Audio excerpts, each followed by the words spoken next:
Hello guys, welcome to Soul Fiction. So in this video, we will see, what if Naruto became Tiamat's dragon host? If you enjoy these kinds of stories, don't forget to show us some love by hitting the like button and subscribing to the channel. Your support means the world to us. Now, let's start the story. Chapter 1. Salt and Scale. The sea chewed at tea. He ruined teeth of Uzushio and spat spray into the night. Naruto was already a shadow inside it, boots skidding on weed slick stone, shoulder wedged under a fallen rib of salt white masonry. Someone tea. Wrapped below the slab was sobbing in short, animal bursts. The sound climbed his spine the way cold does. On 3, he told the drenched sailors, because saying it made it true. 1. He lifted. E-world narrowed to grit under his fingers, to the flex and roar in his back.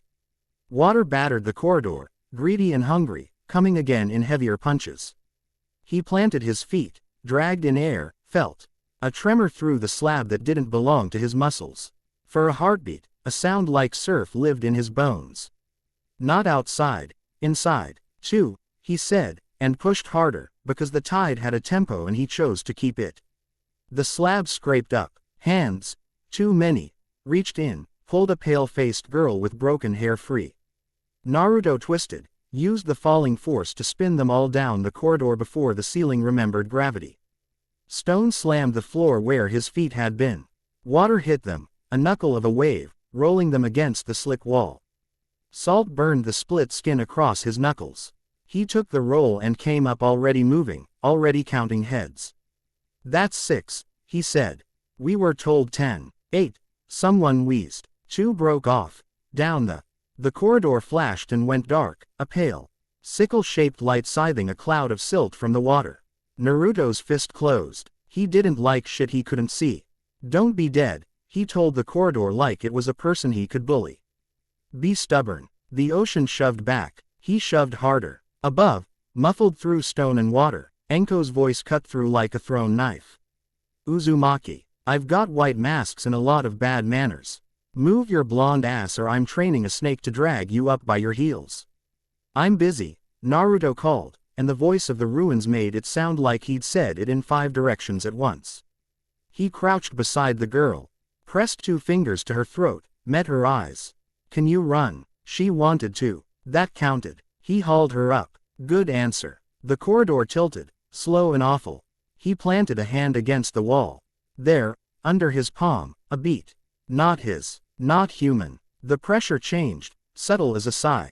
Stand. He froze. The word wasn't a word so much as a shoreline, a shape of sound. He shivered, not from cold.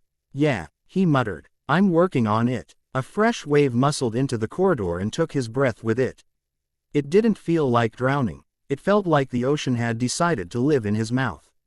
He coughed, and the cough didn't become panic.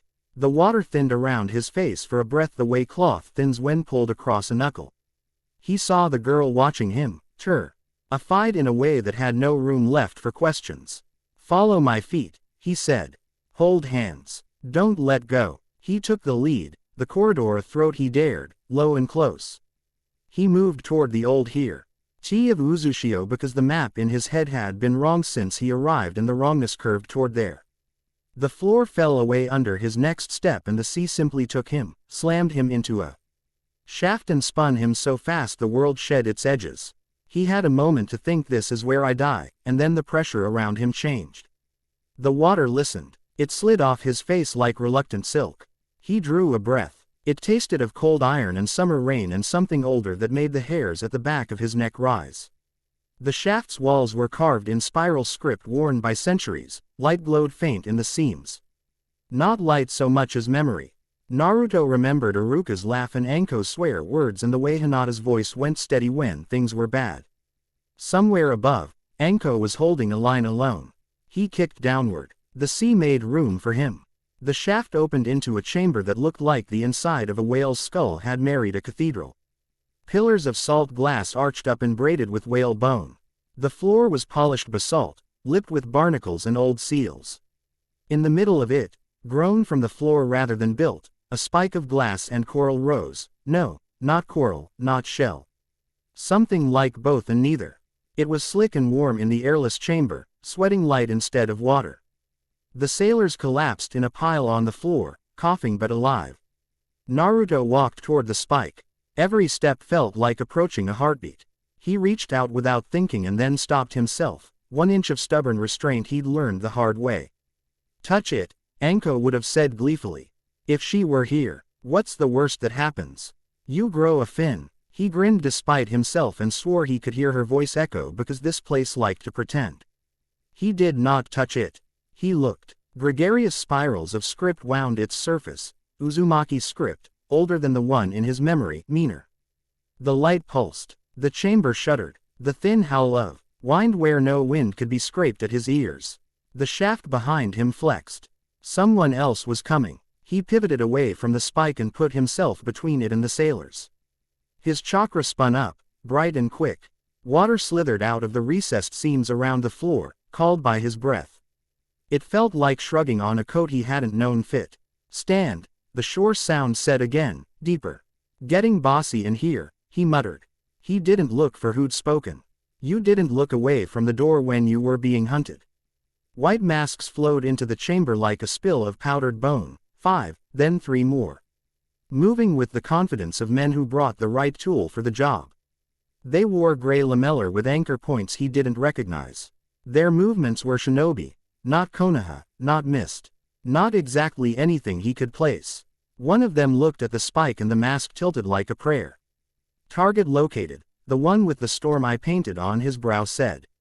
His voice wasn't raised. A net-like spider silk but brighter unfolded between his hands.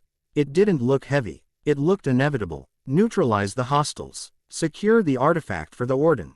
Anko's snake hit him in the side of the head. It came out of the shaft mouth like a gray ribbon with teeth and took his mask with it. The man swore, low and unpretty, and drove a knife up under the snake's jaw before it could wrap him twice. It vanished in a flare of pale smoke. Housewarming gift, Anko called cheerfully, landing on the lip of the shaft, one hand bleeding. She had 2 more snakes coiled around her forearms like gauntlets. You boys don't RSVP. You took your time, Naruto said, and moved when they did.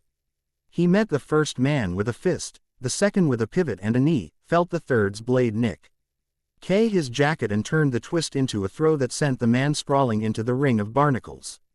Anko's snakes went for wrists, not throats. She didn't need corpses, she needed clean openings. White masks fought like they'd trained in each other's shadows for a year and then sworn oaths about light and order. They made space for one another without speaking, and 3 of them gave ground. Purely to give the net man line of sight. Naruto tasted lightning. The net came. It wasn't merely thrown, it was placed. It touched his chakra like a hand on a throat and suddenly the tide in him went quiet as a held breath. He felt it as absence. His skin prickled. The water he'd called stilled mid-surge and fell back into the seams. Bad toy, Anko spat, slamming a knife through a mesh strand. He knife screamed and went dull as chalk.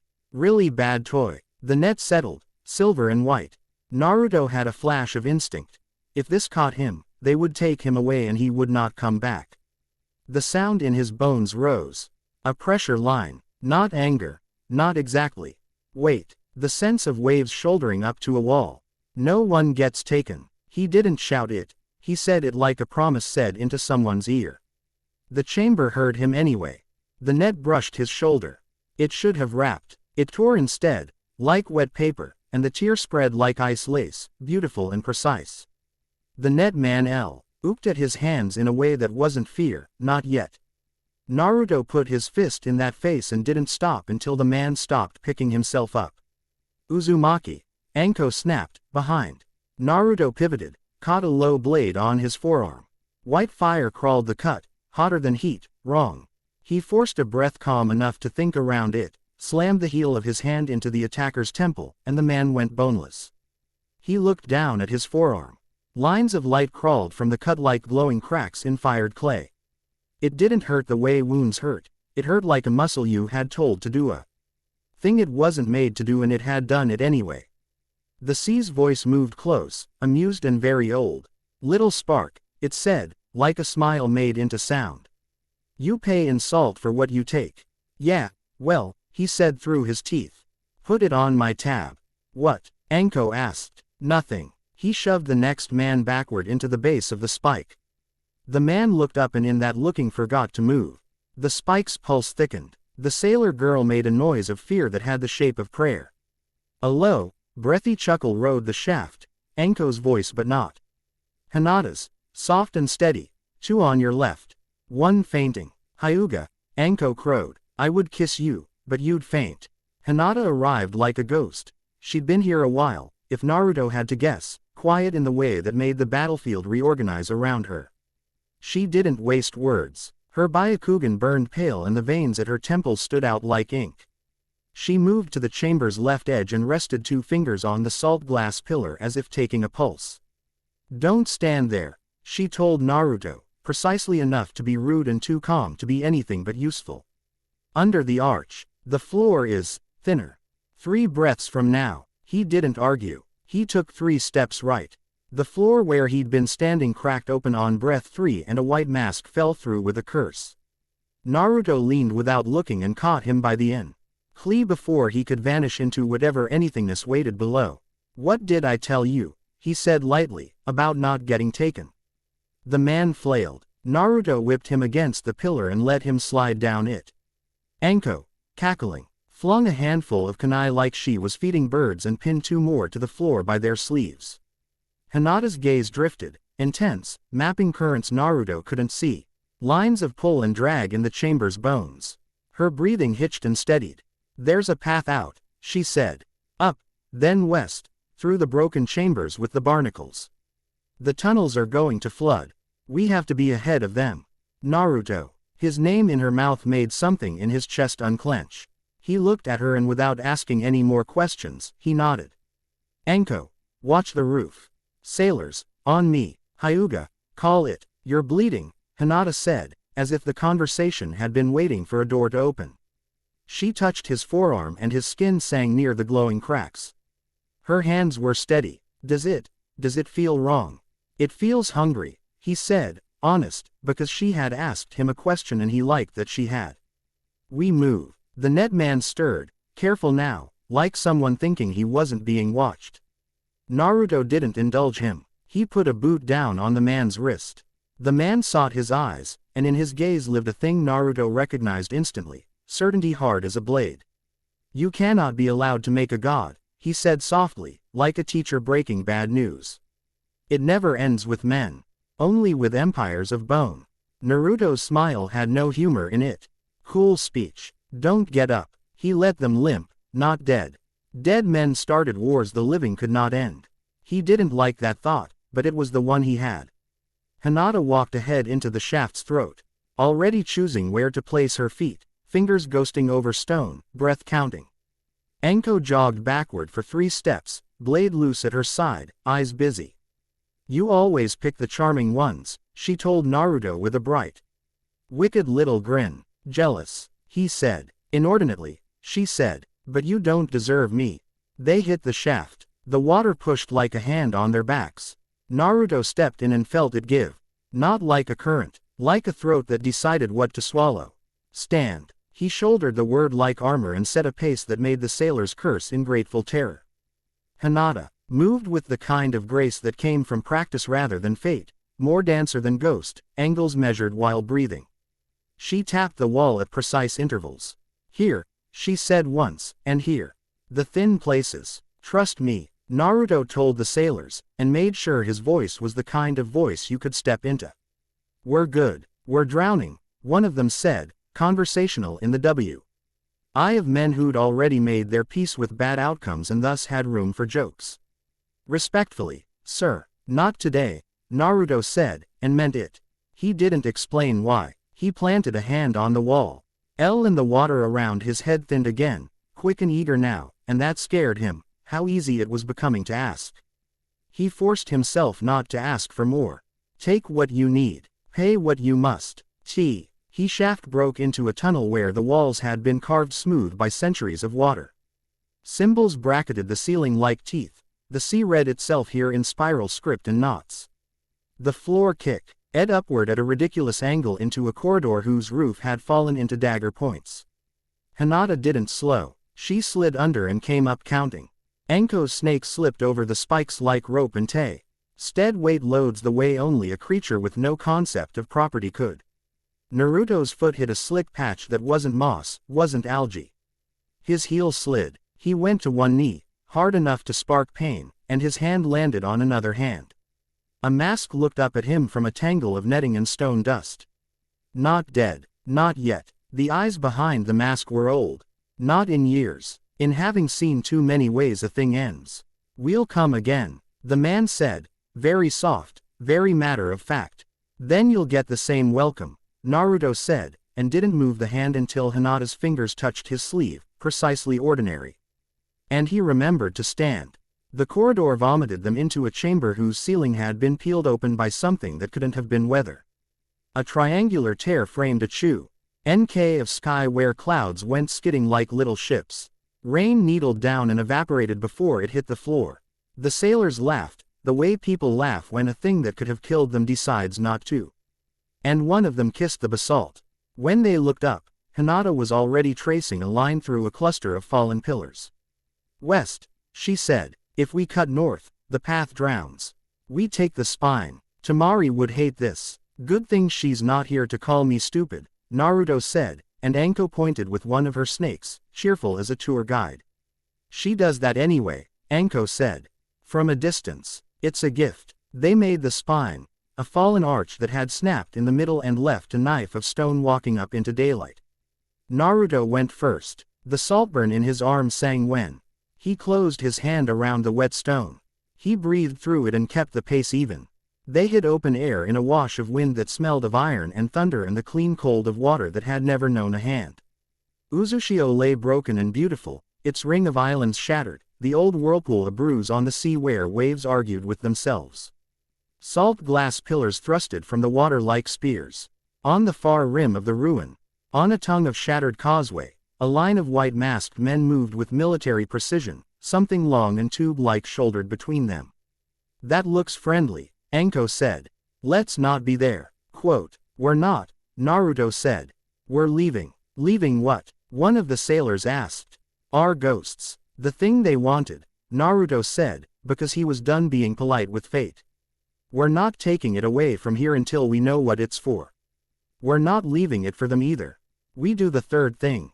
Anko blinked. There's a third thing. He gestured back into the heart of the ruin. To the chamber like a skull where the spike had pulsed.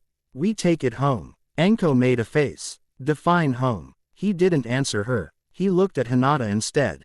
She looked back, took a breath that had fear in it and set it aside like you set aside a cup, and nodded once. Okay, she said, show me where. They went back down the spine into the throat of the ruin, Beck. Sometimes the way out was the way further in and he didn't have time to argue with anybody about metaphors. The tunnels were louder now, water punching and shuddering like they were inside a live thing's ribs. Naruto felt the old city tighten around them in not quite hostility. It wasn't an enemy, it was a test. Left, Hinata said, and then, stop, almost in the same breath. Naruto stopped. A scything, invisible weight snapped through the tunnel where his head would have been. He sniffed. Ozone. Metal. Not jutsu exactly, sealwork. The ordnance boys knew how to lay snares, and they'd had time here before anyone else had thought the ruins worth bleeding for. Charming, Anko said. She put a snake on it, watched it sag into nothing, and made a note of the burn pattern as if writing a letter. These boys don't want a fight. They want a harvest. We're not giving them either, Naruto said. We're taking away their field. Which was how they found themselves back in the cathedral SK. Chamber nobody sane would walk into twice. The spike waited in its cradle of stone and script. The sailors were quieter now, even their tired haunted faces had room for awe. From here, the spike didn't look like a weapon or a prize. It looked like a heartbeat carved into the world. Anko, who only pretended she didn't get reverent, whistled a low, rude little note just to make the darkness answer and grinned when it didn't. All right, Blondie, teach me what this is. I'm going to touch it, Naruto said, and Hinata's hand closed on his sleeve with the kind of restraint that was an ask, not a command. Please don't, she said. Unless you must. I must, he said gently, and the gentleness was for her. She let go. Naruto climbed the last 2 steps and put his palm to the spike.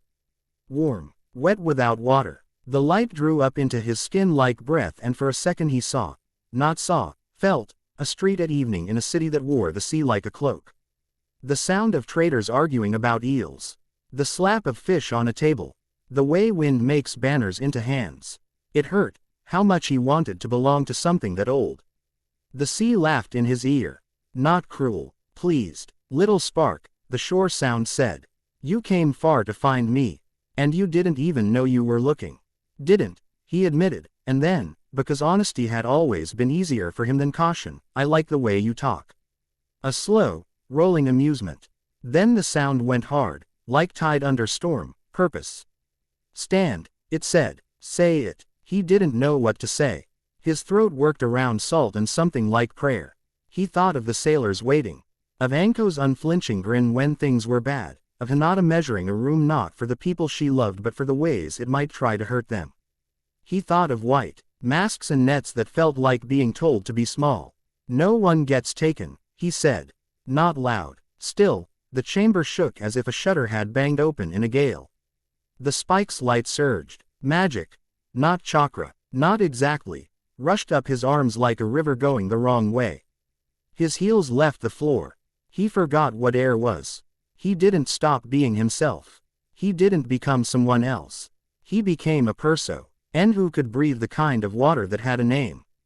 Gills opened behind his jaw, a soft, stinging stretch he would later barely remember. The world sharpened at the edges, the scrape of silt, the raspberry hiss of stone-eating water. The ticking pulse of Hinata's heart where she stood too straight. A weight lived in his shoulders that felt like wings dealt from a deck made of storms. He put his feet back on the floor. The spike's light eased, giddy and new. He could feel the room's seams now the way a bird feels updrafts. He held out his hand. The air tore slightly. A blade of salt glass met in his palm with the simplicity of saying yes. Anko swore reverently. Hell. The shaft hissed. The white masks returned. Not all of them, but the ones that mattered. The Storm Eye Captain had a new net, tighter. Threads like frozen lightning. He didn't waste time telling them who he was. He tossed the net. Naruto moved. He didn't meet it with force. He stepped into the place Hinata had pointed at earlier, the thin place, and let himself fall the way a wave falls. The net curved where he wasn't, and then it was where he had been, and the knife in his hand found the single place it could cut. He mesh parted in a rip that sang like a wrong note in a hymn. The captain grunted. Naruto smiled with all his teeth. Hi, he said. We're leaving. Not with that, the captain said, and flicked 2 fingers. The men behind him snapped a seal, their hands in sync, beautiful and awful. The air bent. A second net blossomed out of nothing and dropped, this one large enough to swallow the whole room. Anko dove like a snake and rolled into the spiral. Hinata grabbed 2 sailors who were too slow and shoved them under the arch with a burst of speed that looked like grace and felt like fury. Naruto slammed his palm against the spike and pushed. The water that wasn't there arrived. The chamber filled in a single breath. The net fell and met an ocean where a room had been. It sagged under weight, and current and dragged itself off its anchor points. Lovely, terrible, a jellyfish too big for the jar it had been built to live in. Naruto hauled the tide through the chamber like threading a needle, kept it from crushing the people he needed, let it overwhelm the men who would take everything and rename it neat. The captain cut himself free as if it were a minor inconvenience. He raised a blade that was not a sword. Not really. A piece of weather hammered into shape, and drew a line through the water. The line stayed. The water on one side jumped. The water on the other sulked. Naruto felt the cut in his teeth. Out, Hinata said, voice clipped with focus. Now. They went. Up the shaft, past the spikes, through a funnel of corridor that tried to be a throat again and had to settle for being rock. Every step a problem Hinata solved and Anko made rude jokes about. The water didn't fight them. It pressed the white masks back with the stubbornness of a thing told no, not this time. They hit daylight like someone had removed a lid. Rain touched Naruto's face. It hissed where it met the salt lines in his skin. The sick, steady glow at his forearm had quieted to an ember. The sea outside the ruin had changed. The sky wore a bruise where the horizon should be, black and tight, wrong. The line of the storm didn't sweep, it marched, a wall, the shape of a will. Enko's snake nudged his ear. She flicked a small, heavy token at him. Found this on Captain Net while he was busy drowning slow, she said. Didn't feel like asking permission. Naruto caught it, a silver disc stamped with a stylized eye of a storm, iris a spiral. Pupil a hole, it hummed in his palm. It hummed to the east.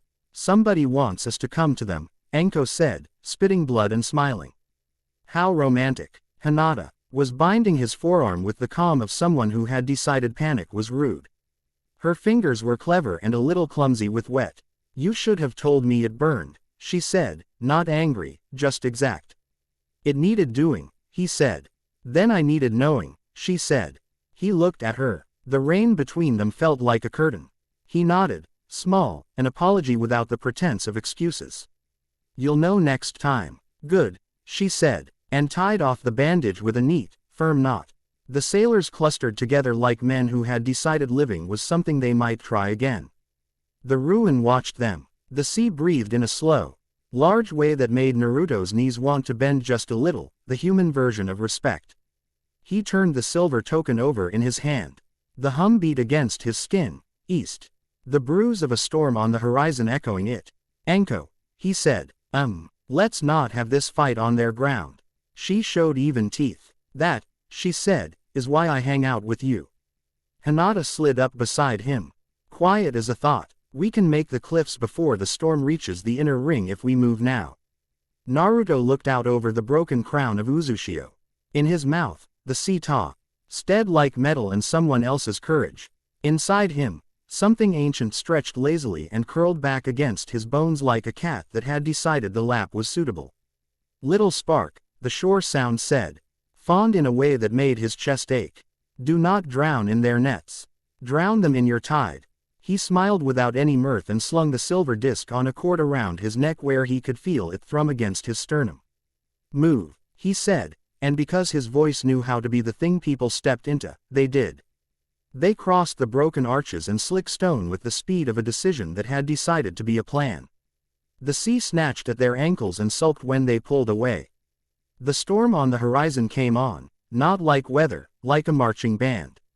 The rune work on the disc purred, east east east. And Naruto made a promise he didn't say out loud because the world had ears. They hit the cliff path. The wind had teeth. Enko laughed into it and dared it to bite harder. Hinata's hand brushed Naruto's, gentle and precise as a question, and he didn't take it but he didn't step away either.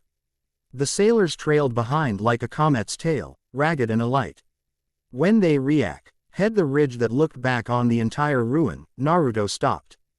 The dawn was coming up slow, crawling over the sea like a new bruise turning purple. The pillars of salt glass threw the light back wrong and beautiful. The cathedral skull chamber breathed and went still. Naruto held the silver disc up. It swung once, like a compass that had an opinion. On the far side of the ruin, tiny and neat, the white masks gathered themselves and marched, and the storm behind them marched with them. Enko's voice came low and satisfied. Well, she said, I do love a proper enemy.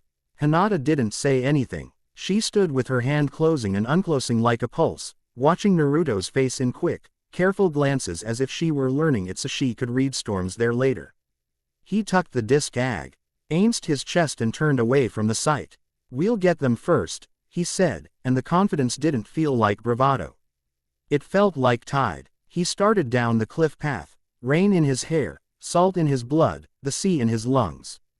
Behind him, the ruin of Uzushio lifted its broken crown back to the water as if it had never done anything else, and for a second he thought he heard a sound. It wasn't a voice, it was an approval, tidal and slow. Stand, the shore sound told him again. He did. Chapter 1 end. Chapter 2. Black tide at the sand gate. The wind came first, a fine knit hiss that crawled under clothes and into teeth. By the time they cleared the scrub flats and the last of the rock gave way to the ocean of sand, the sky had turned the color of an old bruise. The storm that had Marque D behind the white masks at Uzushio had followed them far enough for Naruto to taste its temper in the air, controlled, leashed, a hand on the weather's throat. Enko spat into the dust. The spit vanished before it hit the ground.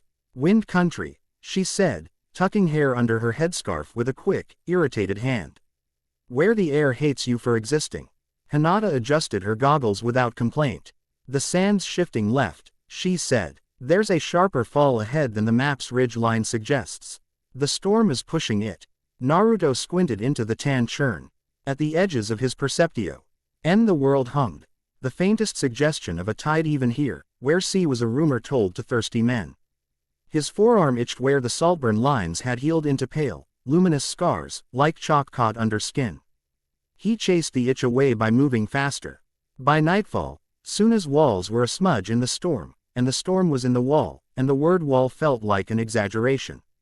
The city was wrapped in wind and sand and patience. The outer battlements looked grown, not built, ribbed and slanted to kiss gusts rather than catch them. Torches burned low and angry behind screens, light sawed thin by grit. The gate guards were layers of cloth with eyes and a lot of suspicion. State your business, the nearest one said, voice flat as a whetstone. Quick, storm escort, Naruto said. And a warning. Someone's walking a weapon in with the wind. Not Akatsuki. Not anyone I've seen before. White masks. Nets that cut chakra like its rope. A new voice slid down from the parapet like a blade. You should choose your lies better. This storm is ours. Wind picked up, as if flattered.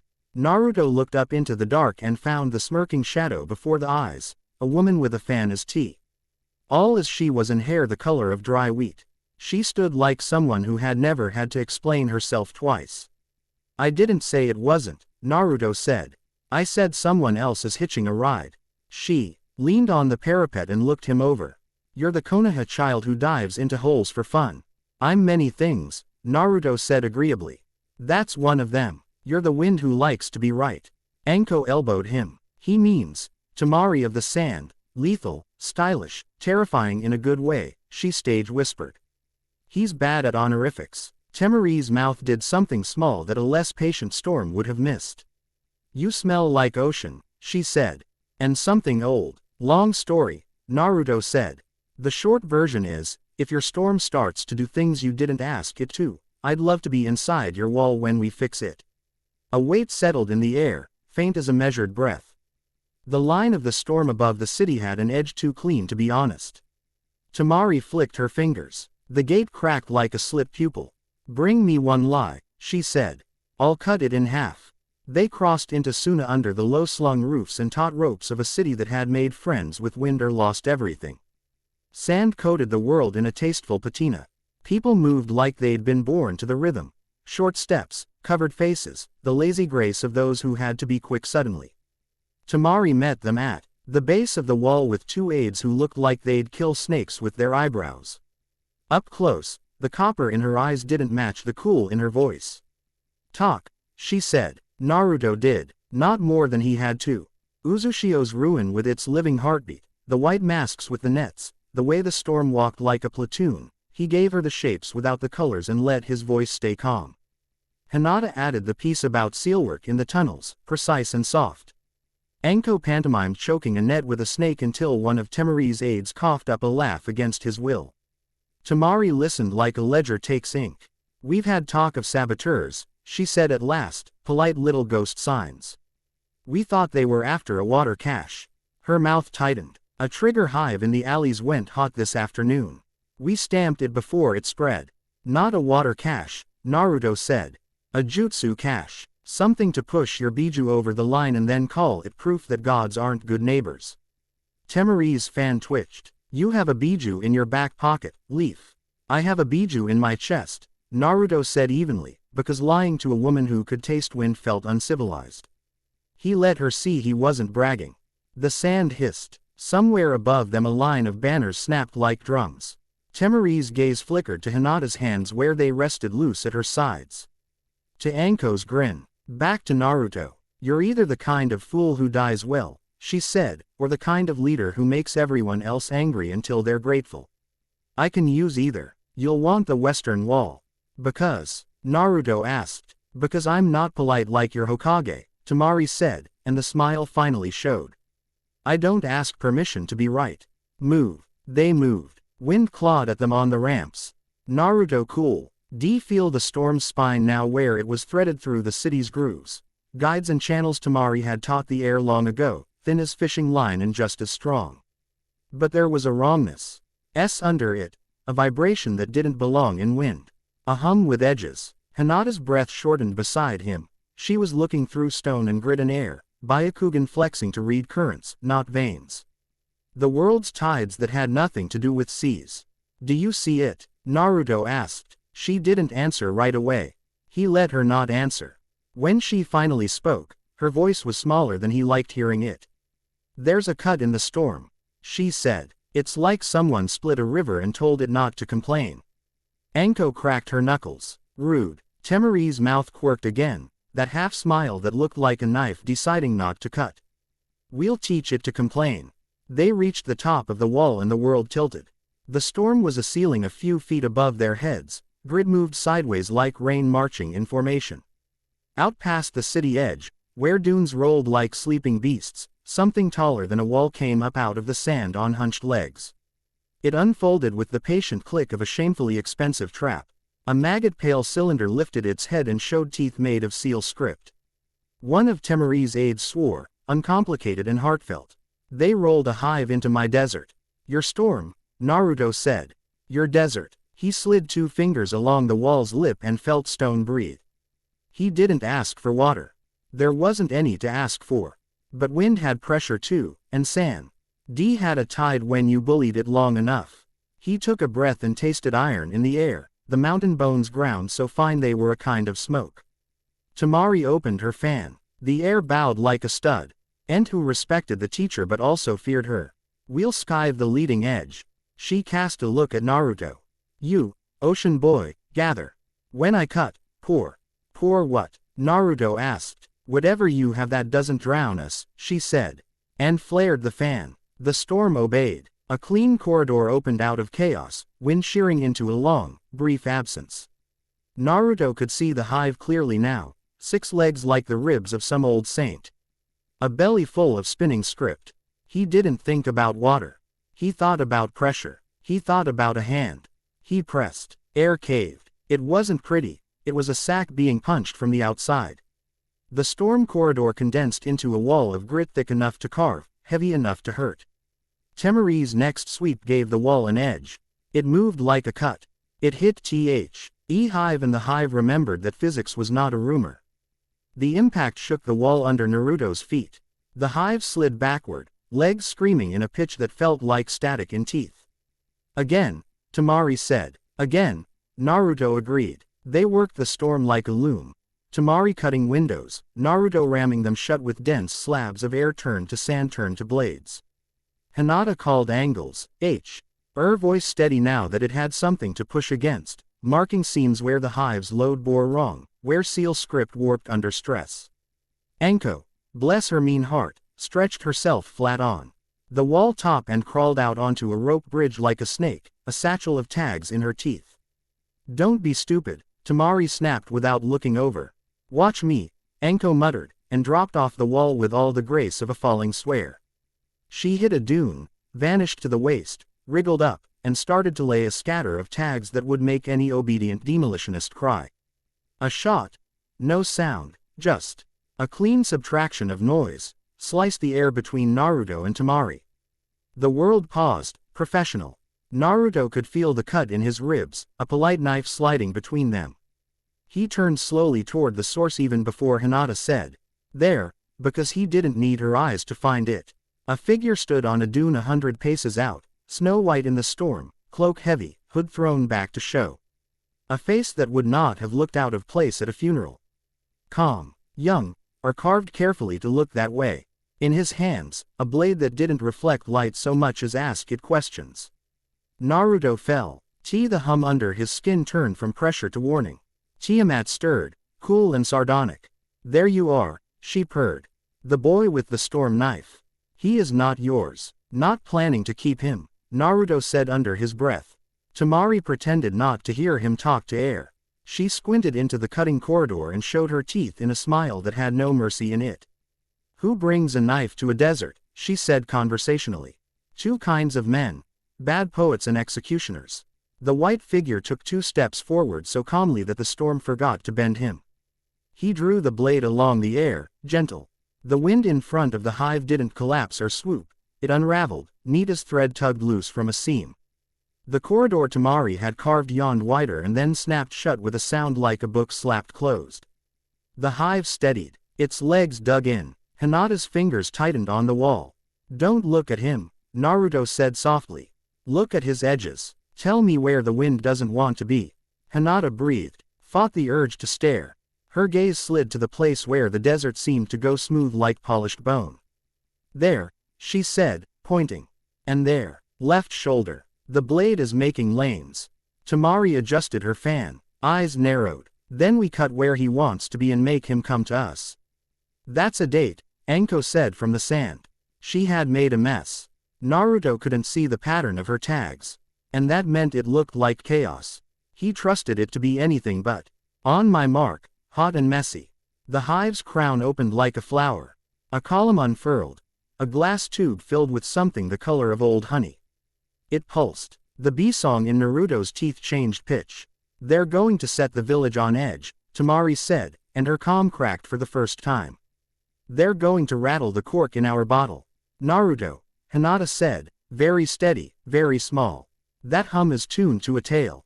He didn't ask which one.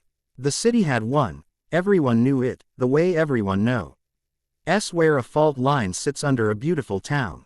You didn't say its name out loud in Suna if you didn't belong there. He put his hand flat on the wall's lip and let the grit bite. "No one dies here." He didn't shout it. He let the vow fit around his lungs and then the desert took it like a promise reluctantly accepted by an older, meaner friend. The line of scars on his arm lit under bandage, a hot smolder that sent a shiver of light up into his shoulder and across his collarbone. The air answered him. Something in the storm lowered its head. "On your mark, Anko," he said. Anko's voice came thin with distance and joy. "Mark." The dunes coughed fire. Not literal. Anko was more elegant than that. Her tags burped up geysers of grit and pressure in a pattern that had no symmetry and thus could not be predicted. The hive lurched. 2 of its legs cracked at pivots as sand turned to liquid and then back again on a rhythm that made physics uncomfortable. Temari's fan took the next beat and leaned. A wall of wind into the mess so it became a shove. Naruto didn't conjure water. He poured absence, his tide becoming hollow, making low pressure where the hive needed weight. The structure's own momentum betrayed it. It tipped. The honey-colored column vomited a wave of sound that wasn't sound. Naruto heard it as heat. Hinata flinched. He grabbed her wrist and anchored her to now. The storm edge. White figure lifted his blade and made a cut like a teacher with a pointer. The wave detoured around his lane and headed for the city. "No," Naruto said, simply, and stepped off the wall. The drop wasn't far, but the wind made playthings of men who fell. He didn't fight it. He fell like a thing that had chosen to be heavy in a world that suddenly wasn't. The air beneath him cupped like a hand. He hit the dune in a slide that filled his mouth with vaporized mountain and laughter that wasn't his. Tiamat's amusement purred in his bones. "Little spark," she said. "The desert is only an ocean that forgot how to be wet. Remind it." Naruto drove his hand into the sand. Not to pull water. There wasn't enough within reach to matter. He pulled temperature. He dragged heat down and shoveled cold into the layer just below where men's ankles sank. The grains gasped and fused. The slope under the hive turned to glass. The machine's legs skittered and screamed. He pulled sideways and down, and in a radius where it mattered the desert decided to become a river with a new idea. Gravity helped. The hive fell. Temari's wind hit it like applause. The glass slope became a slide. The machine slammed into a dune and crumpled, script flaring. Seals cracking like eggs. The honey column broke. The bee song wobbled and died. The white figure with the storm knife cut once, a mild correction, and the whole sound. Less pressure that had been aimed at the city climbed a little way up into the sky and then scattered like birds. Naruto felt the way it didn't fade so much as reorganize, neat little cubes slotted back into someone else's plan. The figure watched him from across the broken space, head tilted a degree. Curious, pleased, maybe, to have found a challenger who understood the game. "Who are you?" Naruto said aloud. even though the wind would eat the words. The figure's mouth didn't move. Naruto heard an answer anyway, not in his bones like Tiamat, not in his ears like a friend, somewhere in between, where the mind talks to itself. A vessel, the not voice said, with the patience of someone correcting a child. As you are, as you chose to be. Wrong on the last, Naruto said. I didn't choose to be anything but me. The blade rose, not as a threat, as a thesis. He drew a neat line through the air and the world on either side of it behaved itself. The figure's gaze flicked to Hinata on the wall, to Temari with her fan cocked like a guillotine, to Anko skittering in the sand like a joyfully deranged centipede. Noted, the not voice said, polite and unbothered. He turned like a page. The store, closed around him and then he was gone, not by smoke or trick, just by refusing to be where the eye insisted he was. The storm relaxed a fraction, like a jaw unclenching. Naruto stood alone in the glass cradle he'd made. Breath loud in his head. Salt heat ran like a disagreement through his arm. He wiggled his fingers until they remembered how. I hate people who are good at leaving, he told the dune. Anko trotted up, hair caked in grit, earrings singing when she laughed. We do our best, she said cheerfully. Temari's going to flirt with you. Try not to faint. I don't faint, Naruto said. Then try not to preen, she said, and slung an arm over his shoulders, light and fierce all at once.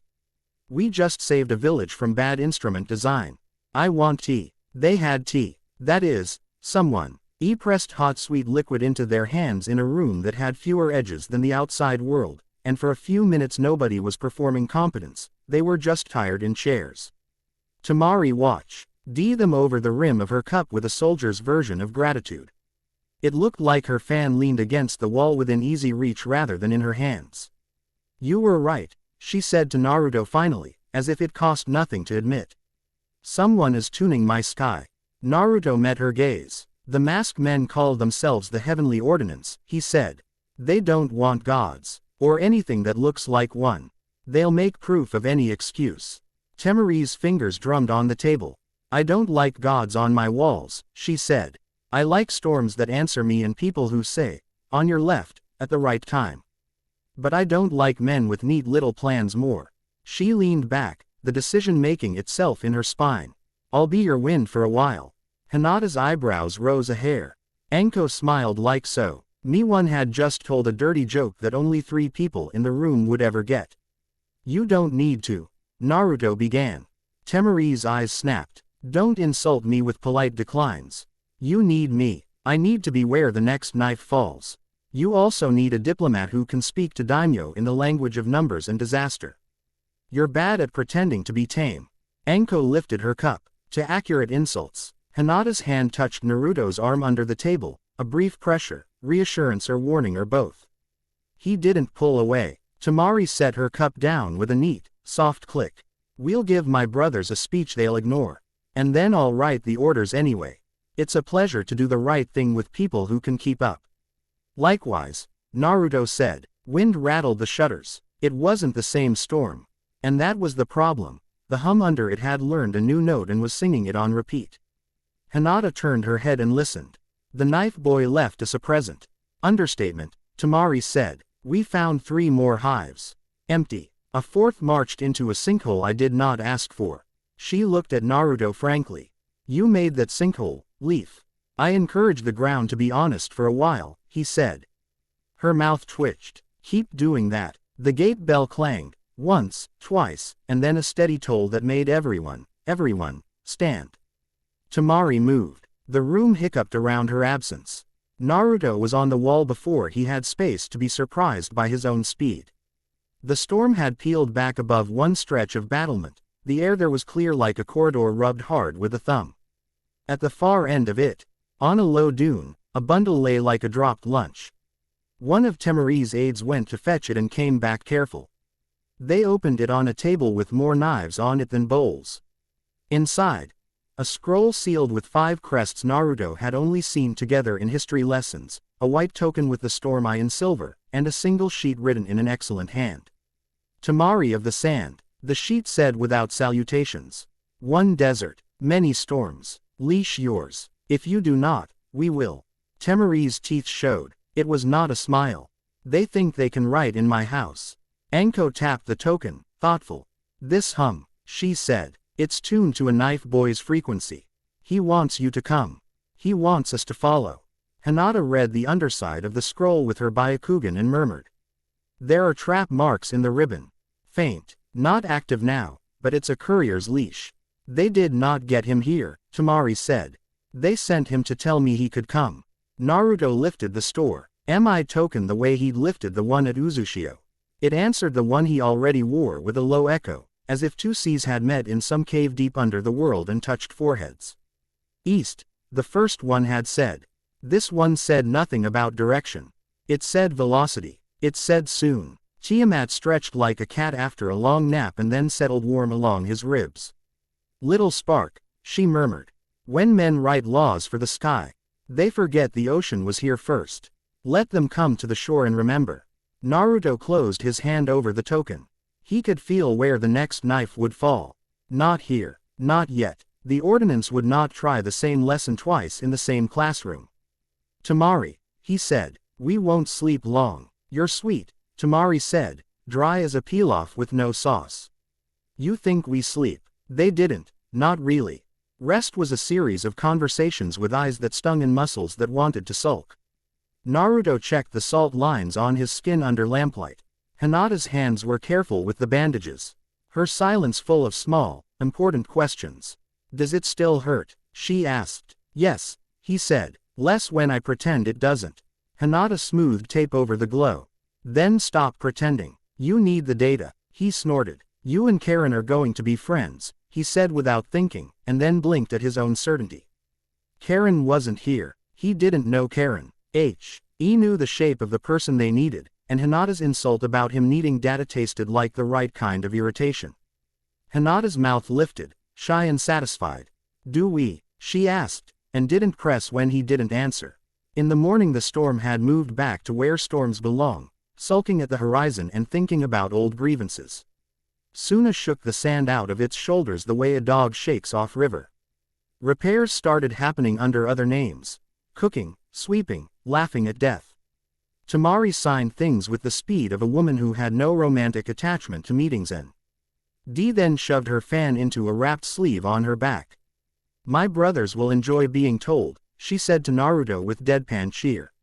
I will enjoy it more. Let's go make the rest of the world honest. Suna's outer gate sighed and split. The desert breathed. Anko stood on the ramp and looked like a woman who needed trouble to keep her hands from finding it on their own. Hinata tightened her sash and took one long, calm look back at the city, putting it in her pocket for later. Where? Tamari asked. Naruto held the Storm Eye token up and closed his eyes. The hum in his palm braided with the old one at his chest, and for a brief, dizzy instant he was a map. The line drew itself. Not east this time but southeast, across badlands that cracked like old lips, down toward gullies where water stored its memory of itself. Further than his legs wanted to imagine. He didn't say the miles. He said the need. South, he said. They want us to go. We'll arrive before they finish deciding what to do with that. Temari's fan flicked open and shut like a heartbeat. Good, she said. I prefer interrupting men when they think. They stepped into the desert. The city shrank behind them, a puzzle solved for now. The wind fiddled with Temari's scarf and decided it liked her. Anko told a joke about tea that was really about death. Hinata walked beside Naruto and didn't hold his hand and didn't need to. By noon the heat made laughter a luxury. Birds drew skeletal lines across the sky. The land bucked itself into hard waves that had been a sea a million years ago. Naruto could feel the ghost tide under the rock without reaching for it. He didn't touch. He had learned that easy power was still a debt. They took shelter in the ribs of an old land shipwrecked and swallowed by dune. Tamari shaded a map with the edge of her fan, eyes narrowing when the lines refused to sit still under heat wobble. We'll hit the Rukia Gully by nightfall if we don't stop, she said. There's a well, not sweet, drinkable, ordinarily, Anko asked. Tamari tapped the map where the line of gully turned into a neat box, too straight for nature. If I were men with bad hobbies, I'd lace the well and wait for heroes who like narratives.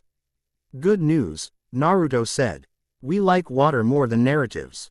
They reached the gully at dusk, when the desert's color dripped out into purple and iron and the wind told better jokes.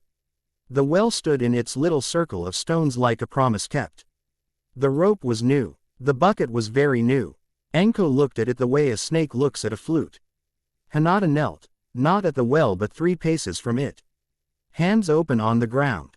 Byakugan bled into her gaze like a quiet fever. There are seals under the lip, she said softly. If the water moves too fast, they'll fire. If it moves too slow, they'll fire. They're listening to the shape of thirst. Temari's mouth was a grim line. Ugly, she said, with professional admiration. They did their homework. Naruto sat back on his heels and put his palm to the dust. He didn't ask the gully for water. He asked it a question. The air around them shifted, an aftertaste of ocean, the odor of chill. Far below, old trickles woke. Let it rise on its own, he said. Take what comes up. Don't pull. They waited. It was the kind of waiting that bruised muscles inside seconds, the kind where stillness was a job. Wait. R touched the lip in a small silver tongue. Temari scooped with her hand, not the bucket. The seal under the stone lip fluttered like a bird pinned under glass and settled. This is going to be the most annoying war, she said conversationally. We will win out of spite. Anko slurped. And technique. Hinata drank last, small careful sips. Naruto faked one swallow because his mouth tasted like tea. And he didn't trust his thirst to not call more than they needed. He watched the sky lower itself toward them like a kind hand, and the ruined ship ribs made him think of bones always wanting to be in bodies again. That was when the white net fell. Down. Temari's voice snapped the world tight. The net wasn't big enough to cover the gully mouth, which meant it had been aimed. It caught air as it fell and snarled the sky into squares. Naruto felt the cut in his chakra before it touched him and rolled, lazy, into a crouch that put the shimmering mesh over empty dirt. Hinata moved with him. Shish. He always did, and Anko flung a tag that changed its mind about being paper and became a hiss of brass dust. The net hit the well lip. The seals under the stones sang to it, greedy. The mesh brightened, threads thickening. It yanked, like a harpoon dragging a whale. The well cracked. Don't let it break clean, Naruto muttered. If it breaks clean, the frame goes live. On it, Temari said, and cut. Wind into 3 precise planes that met the net's fall and made it stumble. Hinata's fingers touched the stones and found the quiet place in the seal's breath. She pressed there, a jukin without violence. And the listening faded a fraction. Naruto stepped in and did the opposite of what the net wanted. He gave it line. It fell too fast. It overshot. It snagged on the old ship ribs and burned a groove through one before stopping. Anko's brass dust clung to it, making the shimmer visible. Pretty, Anko said. Now it dies. Temari looked at Naruto. He nodded, and she grinned like a woman allowed to be herself. She opened her fan and turned the wind against itself. The net's own fall became a torque. Brass dust and air and seal flutter all braided into a knot no one had planned. The mesh screamed like a violin in pain and came apart in narrow, elegant rips, by inches, by stubbornness rather than strength. Naruto caught one strand as it whipped free and felt it try to bite into his skin. He showed it his scars and smiled without kindness. Wrong fish, he said, and the strand went slack. A dozen white masks stepped out of the gully shadow like they'd been planted there at noon to ripen by dusk. It should have been a bad joke. It wasn't. They fanned without sound into a crescent that would get to Hinata if he moved wrong and to Temari if he tried to guard Hinata. Clean, rehearsed violence. Lively, Temari said, as if she were commenting on a dish in a place too polite for honest adjectives. What do you want from my desert, men with bad hobbies? The absence of gods, the lead one said. He had the storm I painted in white on his brow. His voice was so normal it made Naruto's teeth itch. And your cooperation. I like the second less, Temari said. We have the ordinance, the man said. We will make it law. Quote, you wrote that line down and practiced it, Anko said, admiring. I respect craft. Walk away, Naruto said, voice low. The sea under his tongue was cold. Leave your nets with us. Tell your bosses you lost them in a well because you didn't check the seals twice. And stop cutting the sky. The man looked at him with no curiosity, as if you didn't study plagues. You will be processed, he said. Like an apology, he flicked his fingers. The crescent tightened. Naruto didn't roar. He didn't throw. He chose where to stand. It felt like stepping to the front of a small boat when the wave decides to learn your name. The ground under him had 1,000 small grips. He put his weight down on all of them. No one dies here. The vow made his scars flare bright and mean. Pain ran thin and clear up his arm and into his jaw. Tiamat didn't warn him away. Her laugh went under him like a keel. Temari's fan whispered. Hinata's breath stayed even. Enko did the wrong thing. Which was of course the exact right one. She ran directly at the left flank where the men had trusted the gully wall to do half the work and didn't expect a lunatic with a knife and 2 aches to want to be between them and the drop. Naruto took the center. He didn't push air. He pulled firmness. The sand in front of him became a panel, a pane, a floor at the wrong angle. He tilted it. The men who stepped had to choose between gravity and a bad plan. Bad plans lose. He was moving before the first man hit the new slope. He wrenched a wrist, turned a blade, broke a rhythm. He had an EU sense now of where weight lived, a tide map in shallow water, and he used it, pivoting into emptiness as if it were always a partner. When the net came again, a smaller one, a neat little purse meant to close around his head. Hinata's hand met his shoulder and pushed him an inch into the place where it couldn't learn him. He laughed, not at the men, at the part of himself that still got surprised. The world could be kind when you paid attention. Temari took the right. She didn't build walls. She built windows. She made the wind into picture frames and then broke the pictures while the frames stayed up. The white masks. Breath came back at them wrong. Their throws curved. Their falls didn't finish where they'd started. A young one got clever and tried to slide a knife under her fan. She let him have the line and then turned the bottom edge just so. His blade went wide and the wind found his knee. He went down with a sound that was all vowel. The lead man flicked his wrist. The storm above them shivered. A clean, precise cut. Naruto felt it in his molars. He wanted, briefly and intensely, to be somewhere other than under a sky that could be told to hold still. "Oh, you learned that trick," Enko said from the left. Delighted. Her hair was a bird's nest of grit. There was blood on her lip. "Your boyfriend was better at it." The lead man didn't condescend to reply. He drew a circle with 2 fingers. The air inside it hummed like something expensive. The remaining net strands leapt on their own to make that circle a mouth. "Temari," Naruto said. She had already seen it. Her fan pened wide and she made the wind blow in one direction harder than the net could think. The circle became an oval, then a line, then a nothing that wanted very much to be something again. Naruto hooked his hand into it the way you take a child from a well and pulled. His scars burned, yes. The air tasted of pennies, yes. But the mouth closed with a pop. The net's hunger didn't find a throat. The lead man took a step back. It wasn't much, but it was a compound sentence. Reassess, wait, waste nothing.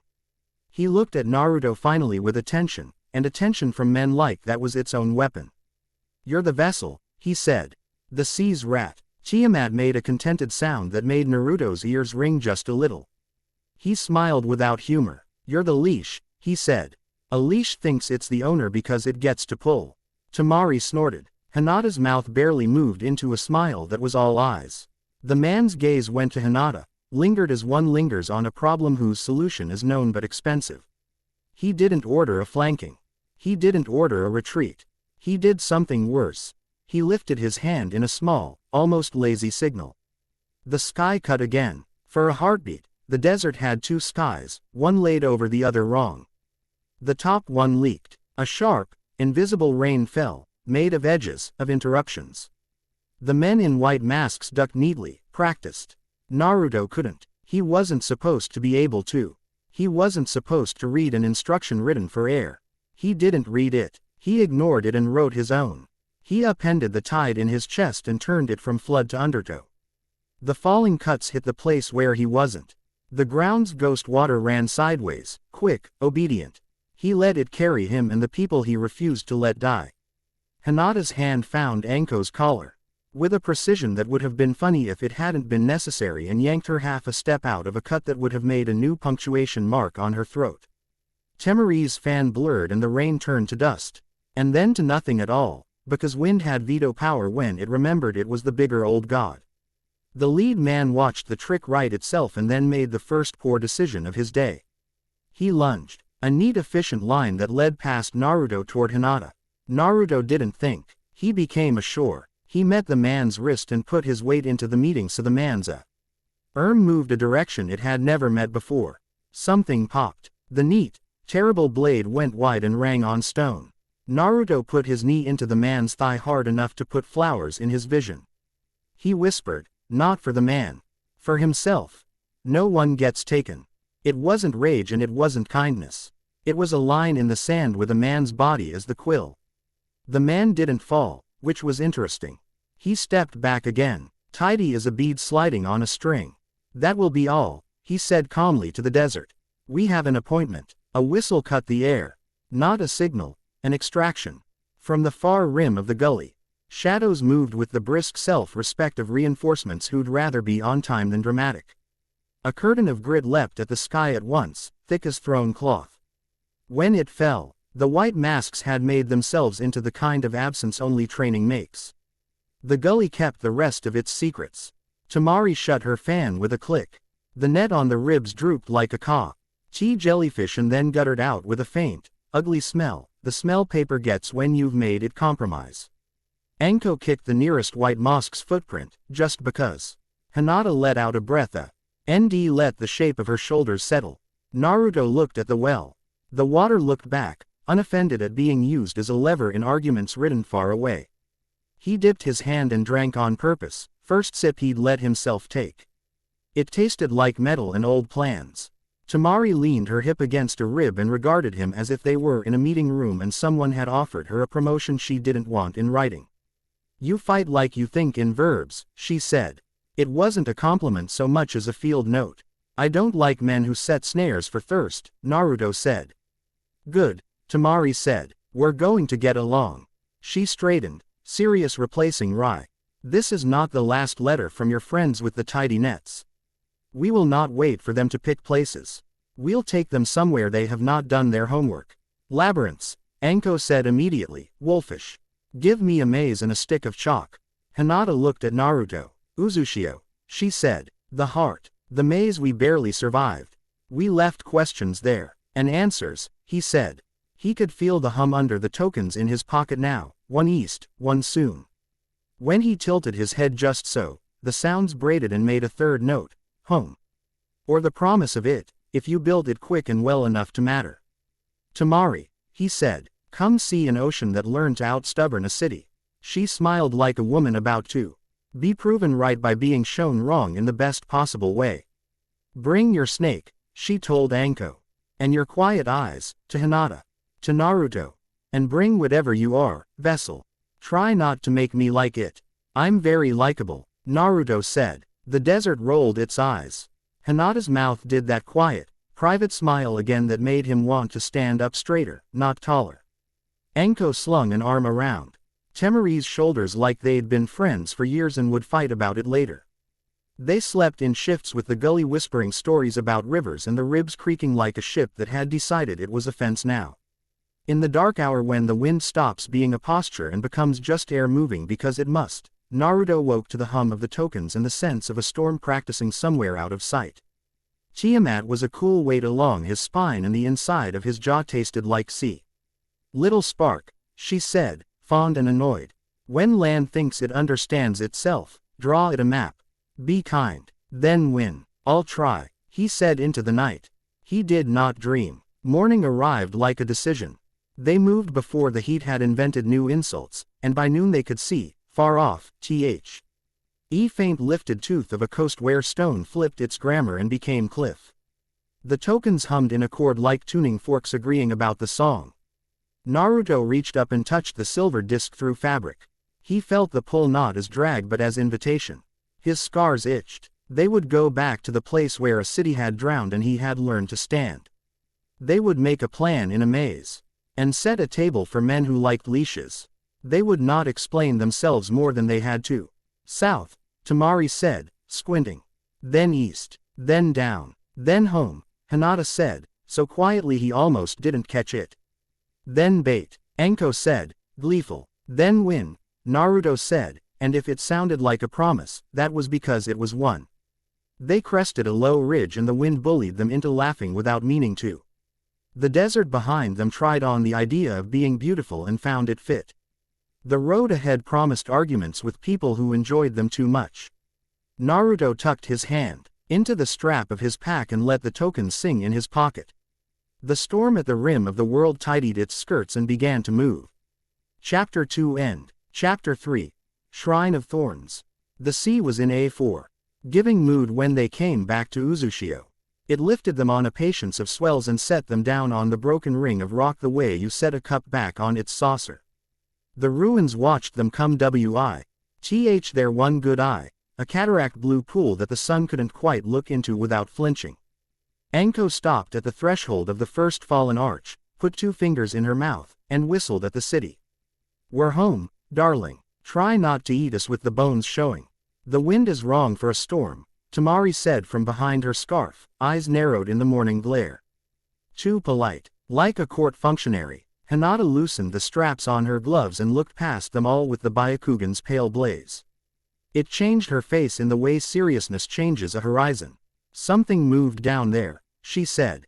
Rooms that weren't rooms are rooms now. Naruto took a breath, tasting salt and old copper, and the tide in him turned its head like a dog hearing its name across a street. Tiamat. She woke as if she had never closed both eyes. Little spark, affection, and a dry edge of warning. The temple has learned from your last walk. Mei's minds are petty, they will show off. We don't indulge petty, Naruto said under his breath. We repurpose it. Tamari heard only the tone and approved. Good. If this place tries to turn itself into a lesson, we'll grade on a curve. They moved like the why we're in a place with its own vocabulary. Single file on narrow ribs, paired where breadth allowed, voiceless when a whisper would teach the walls their cadence. The cathedral skull chamber where Naruto had first put his palm to the heart spire breathed with that same tide pulse as before, but something had changed. The spike's light was lower, the glow crawled inside it like a lamp with a wick turned down, waiting for a hand. Hinata didn't let him put that hand out right away. She caught his sleeve and shook her head once, an economy of care. Not yet. Look at the seams. The spiral script braided up the spike as before. But new hairline marks had grown between them, stitching that wasn't quite Uzumaki, a careful, joyless geometry. The hairs on Naruto's arms lifted. Ordnance grafts, Tamari said with distaste. They've been here since we left. Anko's knives ticked against each other like impolite wind chimes. If they touched my favorite haunted spear, I want names. Naruto felt room and the room felt him, tension like a pulled bow. Below the spike, the basalt floor had developed petals. 8 dark segments around the cradle that had not been there last time, each curved inward like a thumbprint in wet clay. The petals were cracked with tiny fissures. He could guess the prompt even before the maze forced him to read it. Return the heart to the heart. The visible spike was not the cradle, it was a mast. The seat was deeper. The petals would open when the right weight, the right promise, the right something seated them. We do this without giving them our names, Hinata said quietly. Scanning for the whisper of sealwork like a surgeon feeling tissue. Everything in here is eavesdropping. Fine by me, Anko said. I'll lie flirtily. Tiamat hummed approval that tasted like cold upside of a wave.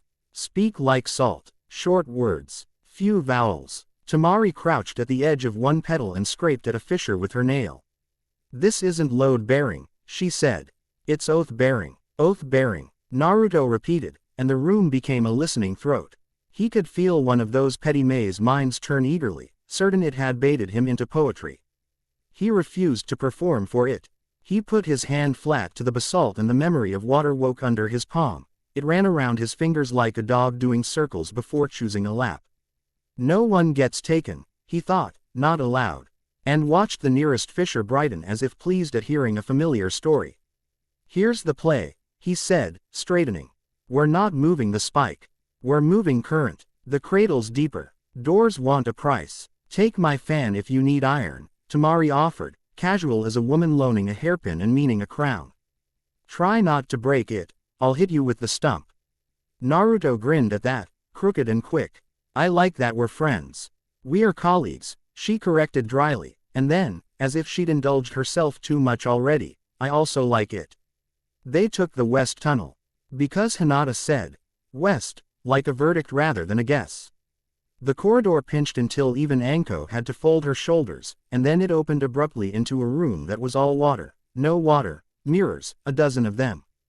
Set at angles that made the reflected corridors into a badly played game. The pools were so clean they turned their own lies into a kind of honesty. Anko bent and tapped a toe against the nearest surface. A ring spread, immaculate. The reflected ceiling rippled and turned into stone spikes apparently under their feet. Terrible, she said, delighted. I am so going to fall into one. Tamari, whose life had taught her to disdain other people's traps without underestimating them, pried a scale of salt glass from the floor with her knife tip and slid it over the pool's skin. The scale drifted. It found an edge that looked like a corridor and then dissolved into light. Not corridors, Hinata said softly, eyes going distant. Vents. The air moves through them. They'll want chakra to mirror wrong. Don't give them yours. Naruto cupped his hands. He didn't ask the room for trust. He offered a small piece of it instead. The water he wasn't touching lifted, just barely. Just enough to put a skin of itself into the air. He breathed out through his nose and the lifted sheen became a low fog, dampening reflection and showing where the surfaces cut. The path surfaced, not stairs. A line of ordinary stone across the edge of lies. They made it halfway before the maze decided to be clever. Half the mirrors pivoted with a click, the reflections swapped. The path under Naruto's foot turned into too much honesty and dropped out. He didn't fall. A hand closed hard in the back of his jacket and the world didn't tilt because Hinata refused to let it. He let his heels swing, not kicking. Reading the pulls in the air, feeling where the room had made gravity a suggestion. To the right, he said calmly, because her pulse was in his throat and he couldn't bear for her to hear his. She took the step for both of them, adjusted the angle of her hips like she was stepping into a kata's second beat, and set him down again on a faith small enough to be real. Thank you, he said. Don't make me again, she said. And because her voice had no heat in it, the request was a vow of its own kind. On the far side, the air shifted. A door without hinges grew itself out of the wall, bristling with those dark thorns the petals in the first chamber had promised. This one demanded a palm and more than a palm. Tamari looked ready to insult it into cooperating. Anko was already testing the frame for hidden mouths. Hinata stood still until stillness turned into an answer. She said, it wants him. Not his chakra. The shape of him. Naruto placed his hand on the dark pad. He expected a sting. He got memory. A voice that sounded like his but was not speaking now. I'll take the hit. I'll be the one. The door wanted another line. The maze had a sense of humor. It would not open for old promises. Only for ones that still stung to form. He breathed and found the thing he least wanted to say in a place that loved asking men to put crowns on the wrong parts of themselves. If it comes down to power or people, he said, quiet, stubborn, I choose my people. Every time. The thorns lay back like fur under a hand they trusted. The door flowed aside. He hadn't meant to look at Hinata. He had wanted the vow to be between him and the room, but she was looking at him already. There was no praise in her gaze, only a soft, fierce relief. Anko stepped through first because an open door offended her sense of theater. The tunnel sloped down, steep enough that Naruto's calves complained within 30 paces. The light here didn't glow. It watched, a sullen pearl sheen along the salt ribs and whalebone beams. Tiamat's presence pressed warmer along his spine. Closer, she said, not quite proud. The house remembers where its heart belongs. The next chamber was all angles, edges saw. T in a geometry nobody who had ever been happy would draw. The floor tilted in 7 planes, each one trying to move you to a different argument. At the far side, 3 pylons had been sunk into the tone since their last visit, clean white metal engraved with that storm eye spiral. Naruto could taste how they'd been hammered, not by hand, by seal. A ritual had made them neighbors to the room without asking permission. Tamari swore in sand the way only someone who liked language for its precision swore. They staked your altar, she said. I hate men who stake what belongs to the ground. Anko. lip curled at the pylons like they were rats with pretense. We'll unstake them with prejudice. Don't touch them, Hinata warned. They're humming in the edges of my sight. The Hertz is wrong. They'll call the net if we get handsy. They'll call the net if we blink conversationally, Anko said. This whole place is one big telephone. We won't pull, Naruto said. We'll cut power without cutting the wire. He set his palm down and felt for the place where the room's C memory met the ordinance's graft. It wasn't in the metal, it was in the angle the metal insisted on. The pylons leaned, at the exact tilt that made the floor's 7 planes add up to 1, the one that pointed toward a hole in the far wall like a throat. Left plane up, he said. Right plane down. Tamari, hold the wind still in here, if it moves wrong. It trips. Your hand is shaking, Hinata said softly. Because I am not a lever, he said. But I can pretend to be one long enough to steal an angle. Tamari made the air behave like an obedient ribbon. Naruto breathed out and shifted the room with his hips and his jaw and that new sense like a tide map drawn on his bones. The planes listened. The tilt changed. The pylons, combined hum wobbled, meant to be one note, now a chord with a wrong third. Anko's grin showed 3 degrees of malice. Ugly music, she said. My favorite. They eased through the throat, into a chamber that stopped even Anko's mouth for a second. Not because it was beautiful, because someone had been here. Lights, patient and accurate, dotted the ribs. Seals in a script nobody who had ever laughed had drawn. And a figure, up on a Pilar's shoulder like a cat with a book, red hair damp with salt, glasses fogged, a bite mark at the webbing of her thumb, staring at them like a person. Who can't believe the worst possible thing also brought the exact right tools? Don't move, she said, voice clipped, eyes cutting over each of them in turn. If you exhale heavy the whole place bites. Anko's eyebrows shot up. Well, hello to you, too. Karen, Naruto said, his mouth a step ahead of his brain. The feeling of cousins tugged at him, half genetic, half spiritual. He didn't know her. He knew who they both were. She froze, startled that he had her name, then scowled at her own surprise. You're noisy, she said, irritably impressed. Even when you aren't doing anything. Do you make the air talk for you on purpose? Sometimes, Naruto said. You picked a fun room. Karen snorted. You call this fun? You're either an Uzumaki or concussed. She flicked her wrist and a little pap. Her chain snaked from her sleeve and crawled along a rib like a lizard with a good work ethic. I followed the ordinance's crumbs to their favorite altar. I was going to ruin their day by myself. Then, you had to show up with a fan and a face and a hyuga. Her eyes softened a millimeter on Hinata and then went sharp again. Fine, help, but you'll do it the way I say when the room tries to teach you. I love her, Anko whispered. Delighted. Temari's fan angled just enough to count as a nod. Censor. Better, Karen said without false modesty, and then, because she couldn't quite help herself, I hear seals. I smell bad math. Don't touch that. Naruto touched nothing. He looked. The chamber's center held the shape he had felt in the first room but not seen, the cradle. A hollow bowl grown from dark salt glass and rib, lined with thorned ridges, small dark cones that weren't spikes so much as listeners. The heart spire's pulse wanted to sit there like a bird on a palm, and the way the air skimmed over the bowl told him it hadn't in a long time. I can bridge it, Karen said, already moving her paper chain into a braid. The ordinance laid a siphon from the spike's mast to this, she bought. Read her teeth at a white pylon half hidden in shadow, so they could drink without carrying the cup. We cut their straw. We give the heart its seat back. Tamari canted her head. You make honest things sound indecent. Keep doing it. Karen pretended to be immune to praise. It only barely worked. Hyuga, she said briskly, call me when the floor changes its mind. Snake witch, don't lick anything. I would never, Anko said, offended. Okay, only if it asks. They set to it. It felt less like a siege and more like swapping out rotten boards while the house muttered about how it never liked guests. Naruto held angles for Karen with his doubts and his wrists.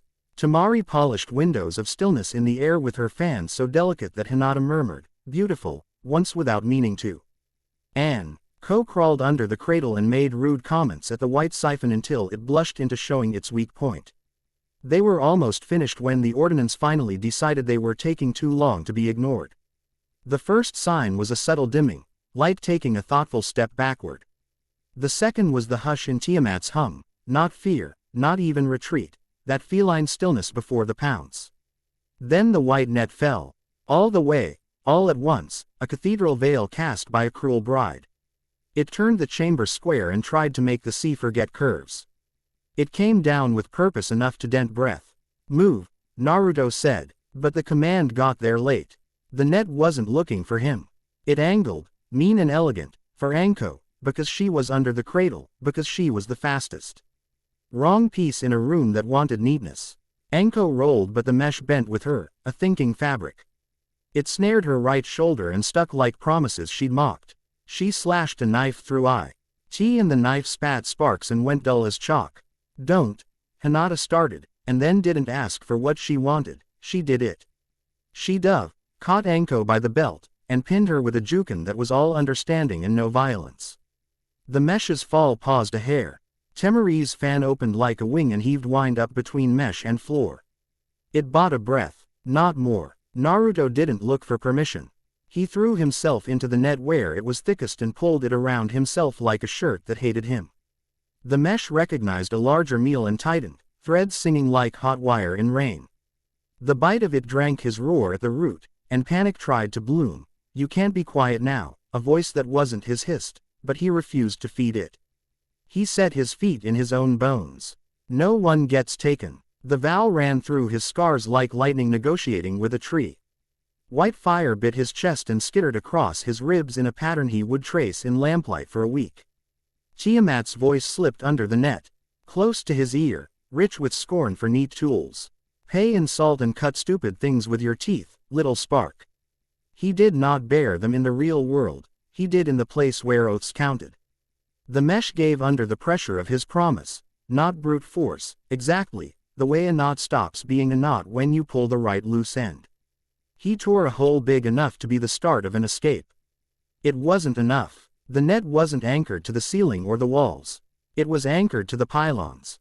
The three he'd tilted before had friends here below, sunk into the ribs like ticks.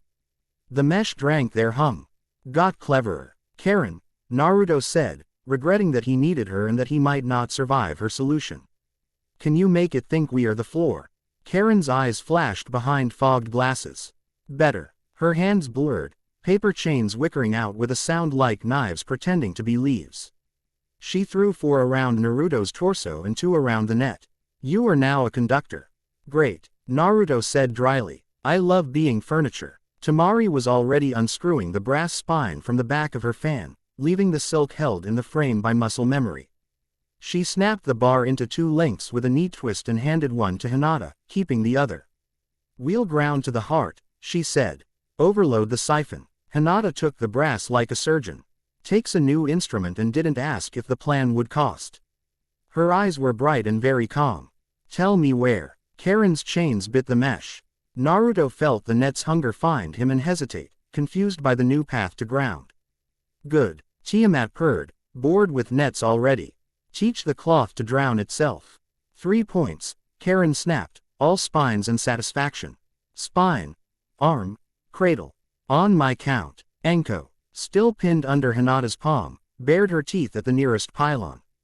"If I die by laundry, I'll haunt everyone." "You won't," Naruto said, because the roommate vows and he intended to feed it one more. "Not today, not mine." "Count," Temari said, no breath to waste. 1, Karen said. 2, her chains tightened. The net adjusted like a mind changing its answer in an exam. 3, Naruto shoved. The tide he'd been carefully rationing slammed into the mesh's threads and raced along Karen's new little rivers. Temari and Hinata jammed their brass into grooves Karen had shown them at the base of the cradle, making a crude, elegant circuit. The net drank and then realized it was thirsty the wrong way. It blew its own fuse, quietly, no show, as all good sabotage does, lie. Chi rippling along its squares and then going out by hands, then fingers, then nails. The pylon guttered. One cracked down its length like a failed oath. Anko wriggled free with a sound that might have been a laugh or a swear or both. Threw a knife, and pinned the still humming mesh to the wall like a bad decision hung to dry. "That's my line," she told it, breathless and happy. "Mine." Naruto slid to his knees and realized he had done it slowly because he had very little left and had put all of it in his voice. Blood, not red, not exactly, salt pale with a thin blue sheen, streaked across his chest in a branching map. Hinata was already there, already pressing the heel of her palm to the worst of the glow, not to stop it, to pace it. "You said you'd tell me," she murmured, not chiding, "Jew. Saint setting the world back where it belonged. You did. Good." Tamari reassembled her fan with a few bites of her teeth and hands patterned by years. She didn't say she'd given up 2 of its ribs and a spine to make a lightning rod. Naruto looked at her and she looked back like she dared him to say thank you aloud, and he answered with a nod she allowed. Karen patted Naruto's cheek with the brisken SS of a field medic too smart for bedside manner. "Don't move. I'm still stealing their straw." She shoved her paper braid elbow deep into the white siphon and hissed a sentence in a language made of seals and irritation. The braid pulsed. The siphon coughed. The cradle woke. The thorns around its lip lifted, one after another, like beasts raising their heads to a remembered whistle. The bowl filled with light that wasn't light, heat that wasn't heat. Naruto felt the shape of the heart spire's pulse slide down through the rib of the ruins and sit, finally, where it had always wanted to be. Everything in the room breathed out, except the ordinance's last little gift. The 3 upper pylons, the ones Naruto had tilted before, lit in one hard instant. The chamber's air grabbed itself and turned into a square. The white masks had left a second net behind the first. Smart, in the way of people who think other people will always use the front door twice. "Down," Tamari and Hinata said at once. They didn't duck. They lowered, knees a breath, hands moving people who weren't them. The second net hit an empty shape where a room had been.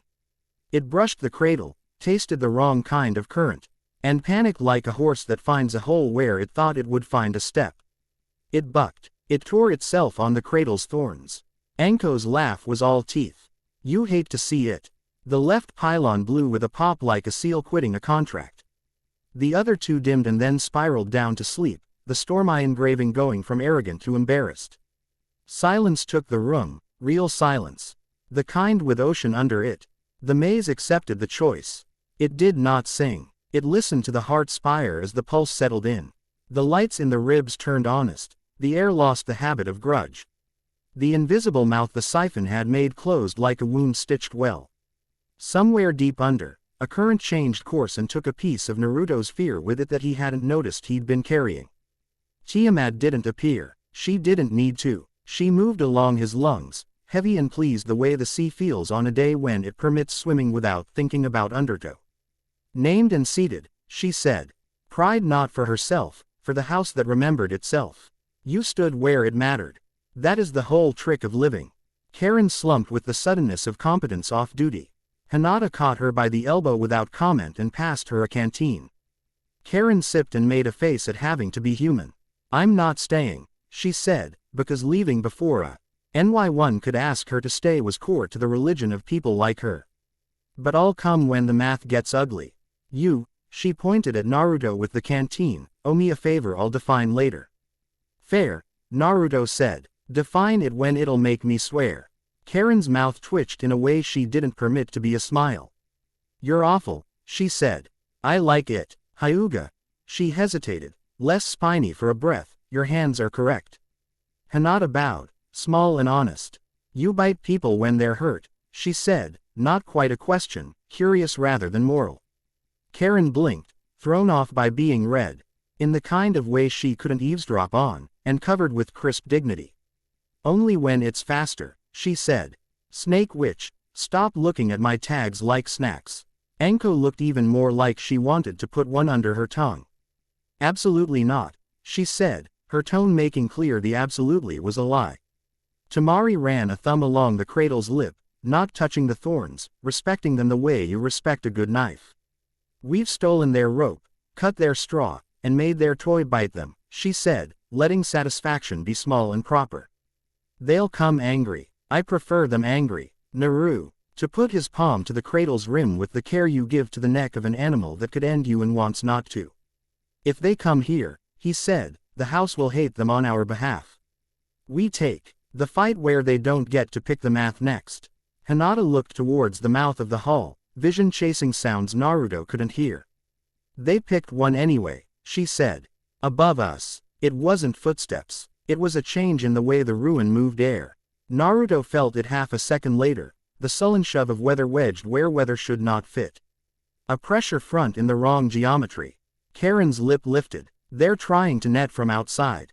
Smart. Ugly. Not here, Tamari said, fan already up, shoulders angled toward wind she couldn't feel but could predict.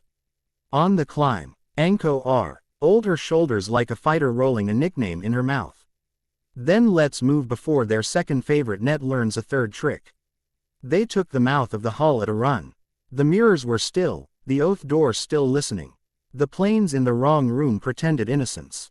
Hinata called the thin spots a heartbeat ahead of where gravity wanted to act up, and Tamari shaved wind off core. Nerves like a barber with a vendetta against hair. Karen ghosted at Naruto's shoulder long enough to pretend she wasn't staying and then stayed. Anko's snakes hissed at every seam and did not bite once, which made them furious and thus faster. They came up into the cathedral skull chamber to find the sky turned a pale, waiting color and a white mesh hanging from the broken dome like a chandelier the gods had bad taste in. The net wasn't moving yet. It was thinking. Its edges trembled with the long-fingered anticipation of something that likes to fall on people as a hobby. Naruto felt the heart spire's pulse, now seated properly in the cradle below, and understood something that had been a taste and became a sentence. He didn't need to push this place. He could ask it to keep itself. He stepped forward and laid his hand on the mast. No one gets taken, he said. He didn't raise his voice. The ruin did it for him. The mesh dropped as if startled into honesty. It met a room that refused to be square, an air that refused to be straight. The thorns in the cradle below sang up through the ribs in a chord that made teeth ache and hair lift. The net stuttered, caught itself, tried again. It ripped itself neatly along the spiral seams the Uzumaki script had set centuries ago as a warning to anything that tried to make oceans into squares. The white masks who had been at the edge of the dome to watch their toy, 2, 3, 4, took a pace back the way professionals do when plans change. One reached for a signal knife. Temari's fan moved and the air knocked the knife out of his hand with offended elegance. Anko threw a kunai just hard enough to pin a sleeve to stone. Hinata turned her face and added quiet fear to the eyes of the youngest by letting him see how carefully she had planned. Ned not to let him die if he was only smart enough to leave. They did, not because they were afraid. Because men like them understood when the field had changed, and they had somewhere else to be that would hurt someone more. The mesh's last threads fell. One landed over Naruto's forearm like a dead ribbon. He brushed it away and felt the sting of the salt lines their answer, not pain, not now, the echo of what he'd paid. Hinata's hand was already there, quick and precise, checking a seam, looking for harm, finding only heat. She nodded, small, satisfied. Listen, Anko said suddenly. They did. It wasn't sound at first. It was the way air carries weight from far, very far. Then it was sound. A long, low note that had no business fitting through a human ear. It came up through the mast Naruto's hand and across the water beyond the ruin and under the sky that had been told to be tidy and had sulked and learned how to laugh. Whale song, awake and ancient.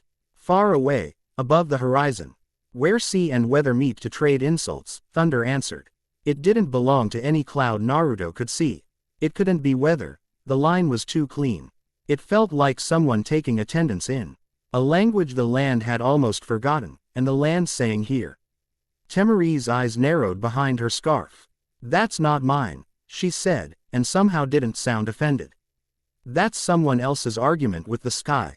Karen shivered, not scared, just alive. The knife boy, she said. Your storm executioner. He's having a conversation with our thunder.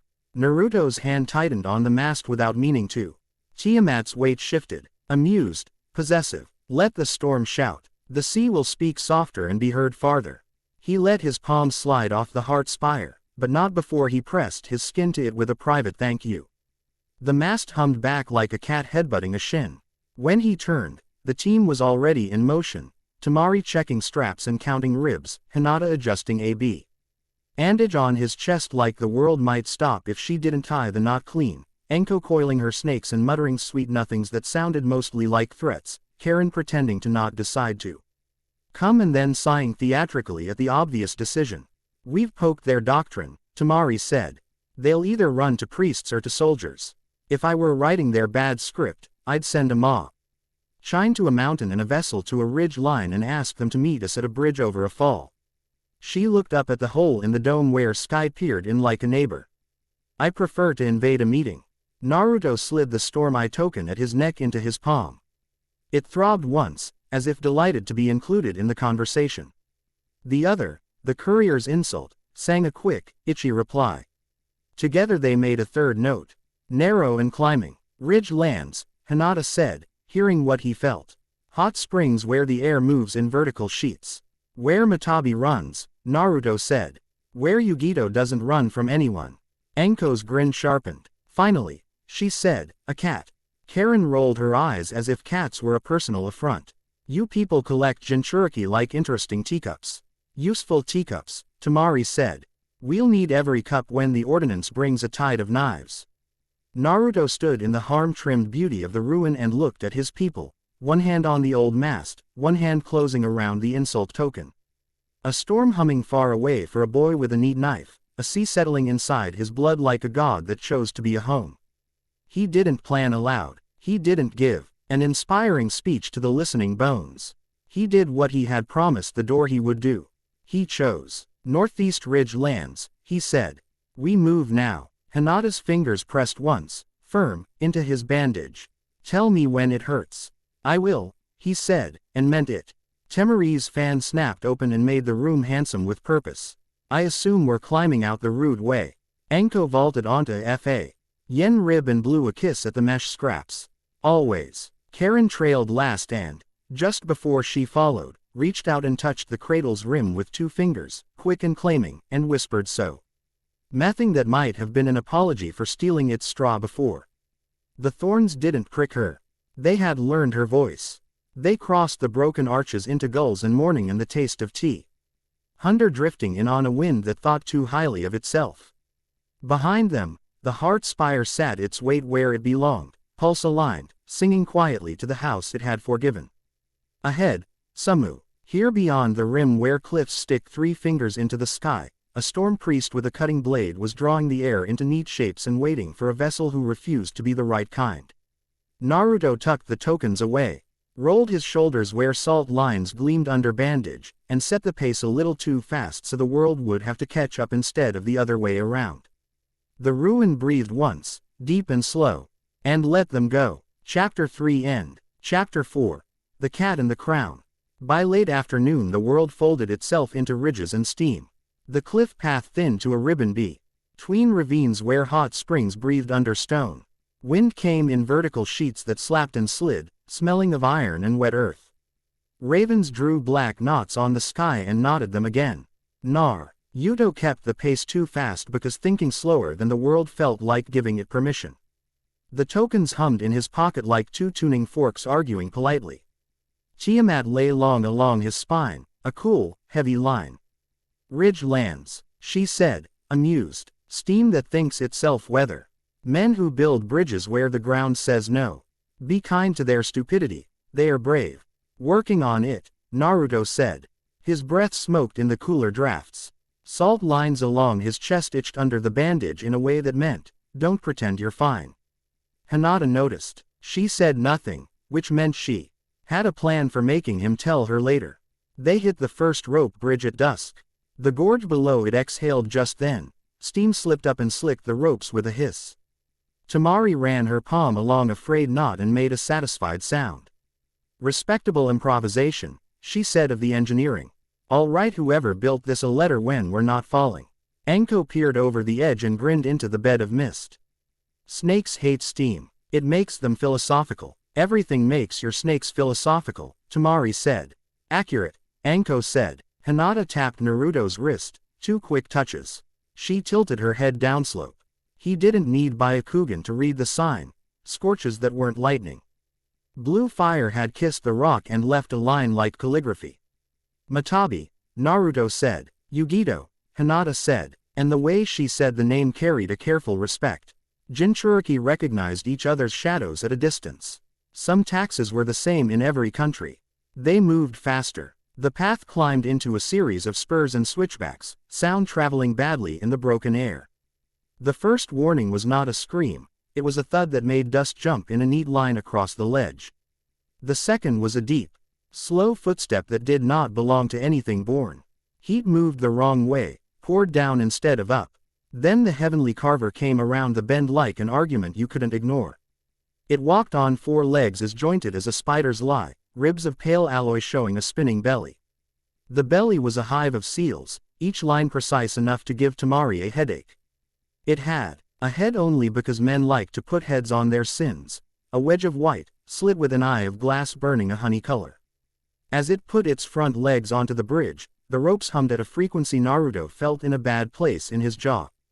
The carver's spine opened and a lattice like a silver flower unfolded above it, the frame of a white net not yet thrown. On the far end of the bridge, amber light rolled and then sharpened into blue. Yugito moved through that glow like a woman who had had enough of other people's plans. Matabi rode her shoulders like a second shadow, sleek, amused, infinitely capable of burning the world as a hobby and choosing not to today. "Don't cross," she shouted, voice clipped and disdainful of the echo. "It'll cut the planks and you'll." The carver turned its head and spat a line of knives. Not steel. Slices of pressure, invisible until they met wood and made subtraction.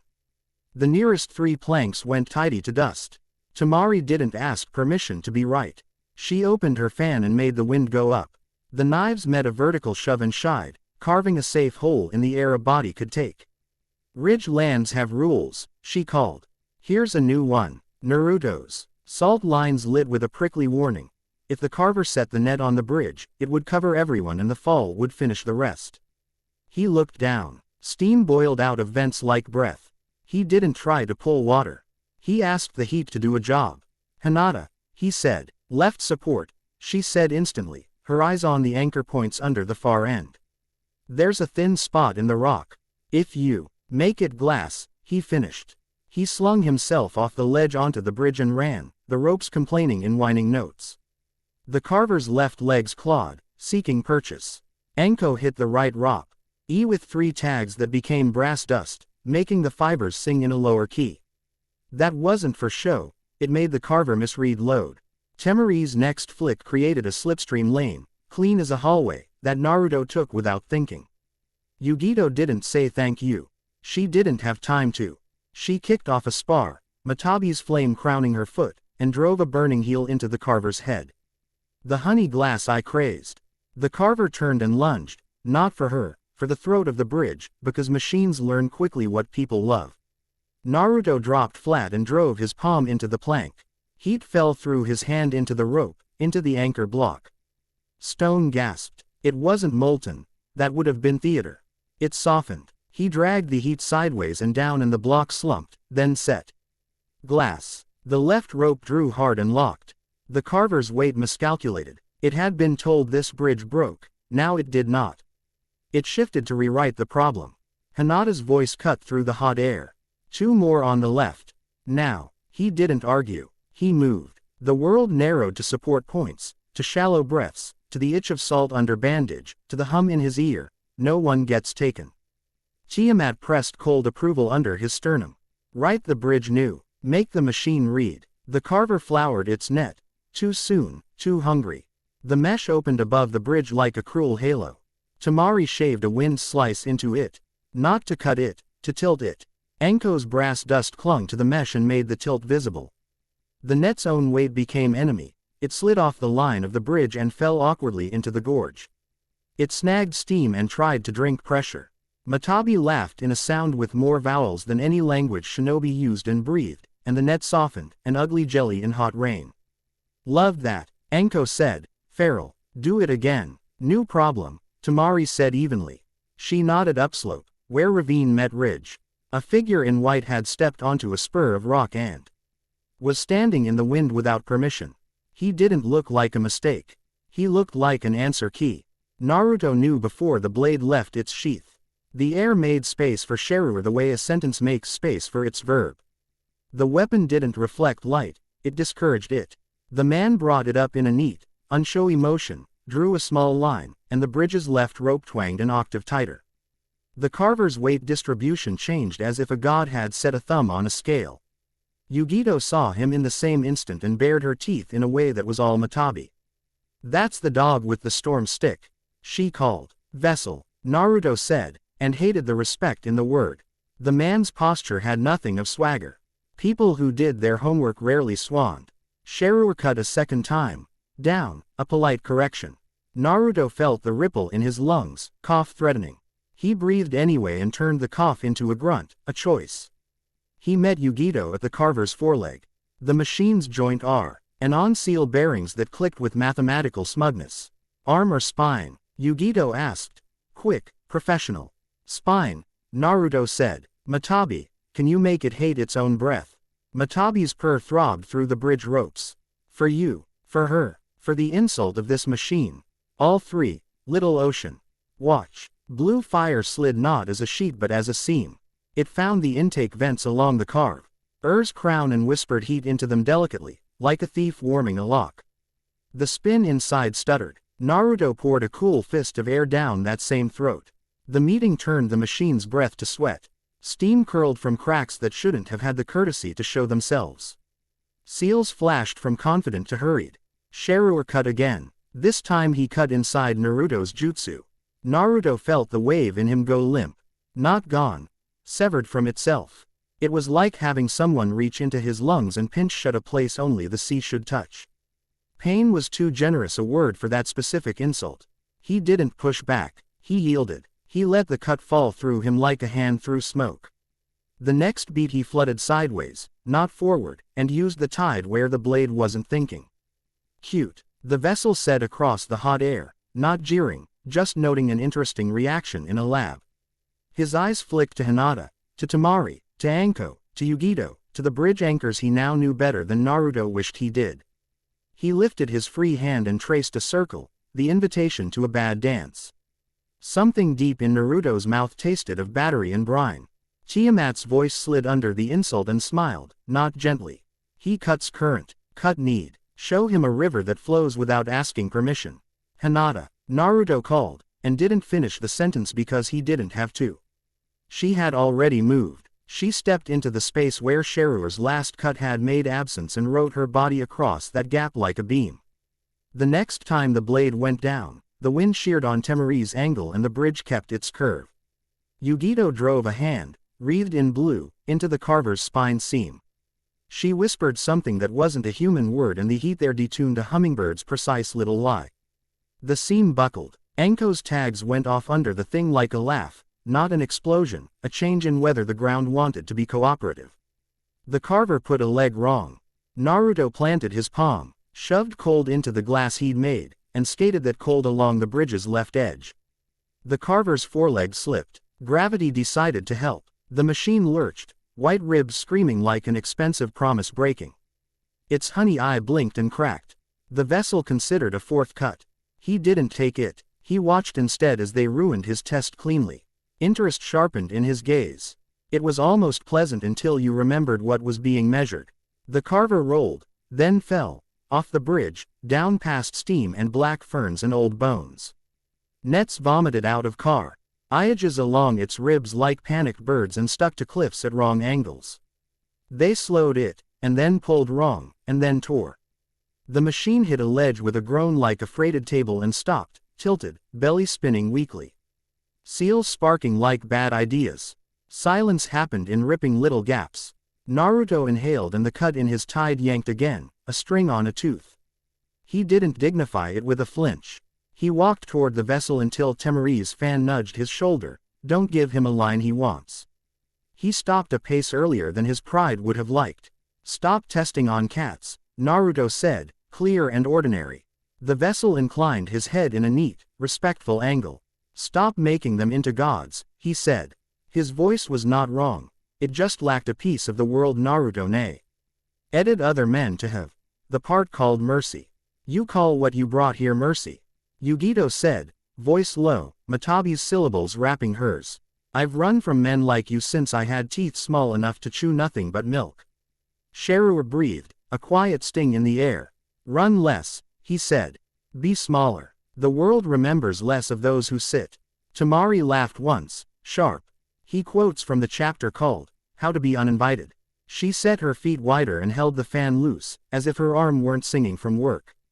This is a ridge. We speak plain here. You bring leashes. We burn them. The vessel's gaze slid over Temari's fan, noting brass rib shortened, silk patched, details that told a story of someone who fixed tools mid-fight.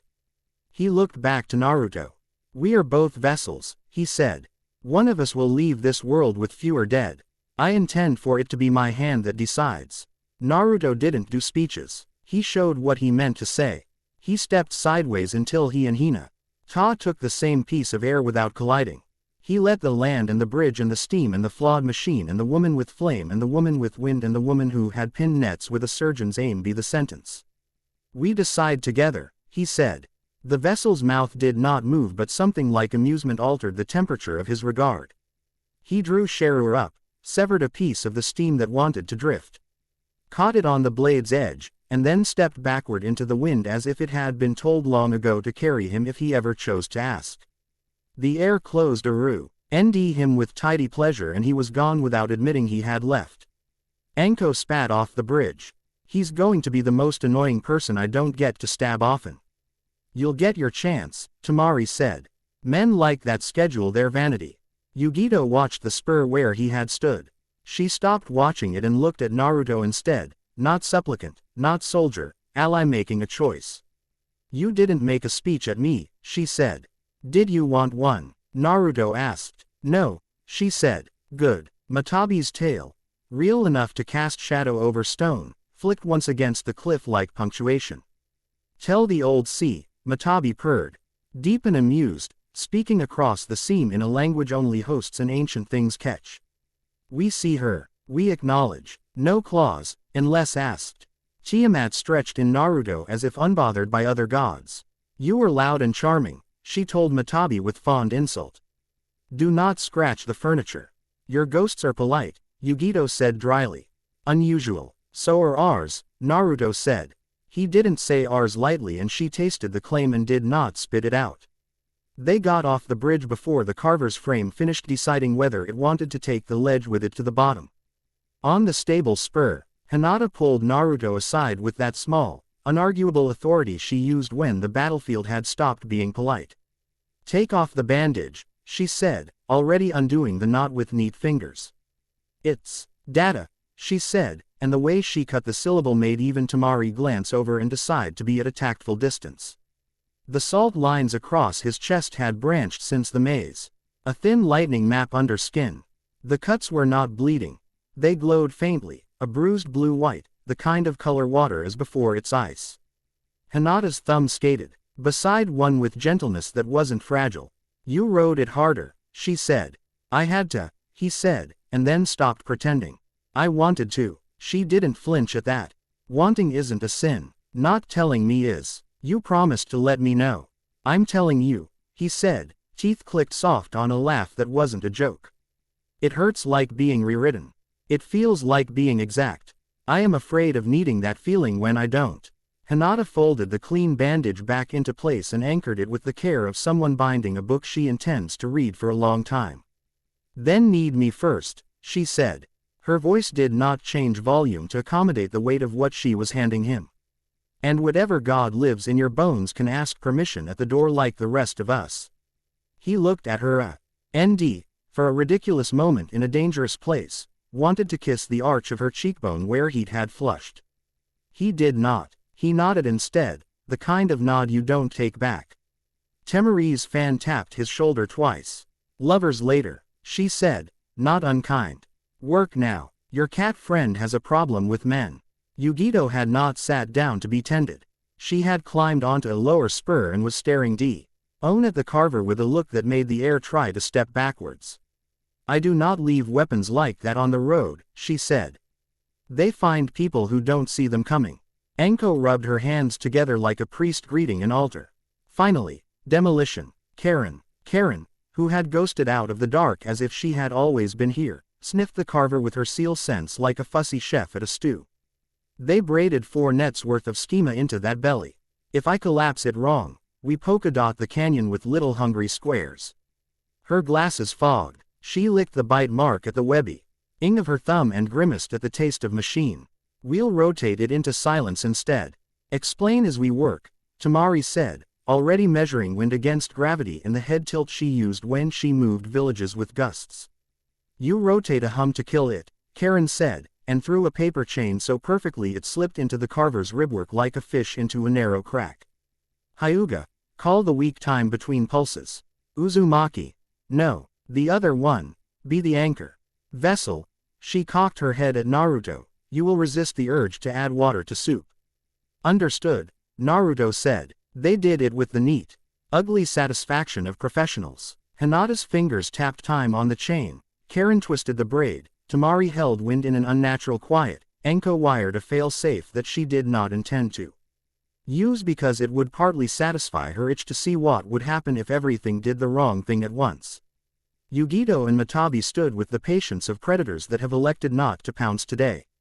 The carver's hum climbed, then wobbled, then missed a step in its own rhythm and fell on its face. The belly lights guttered and died. The net trolleys sagged like trout on a bad line. Karen cut her chain and patted the machine affectionately, like you do a dog you aren't keeping. No more tricks, she said.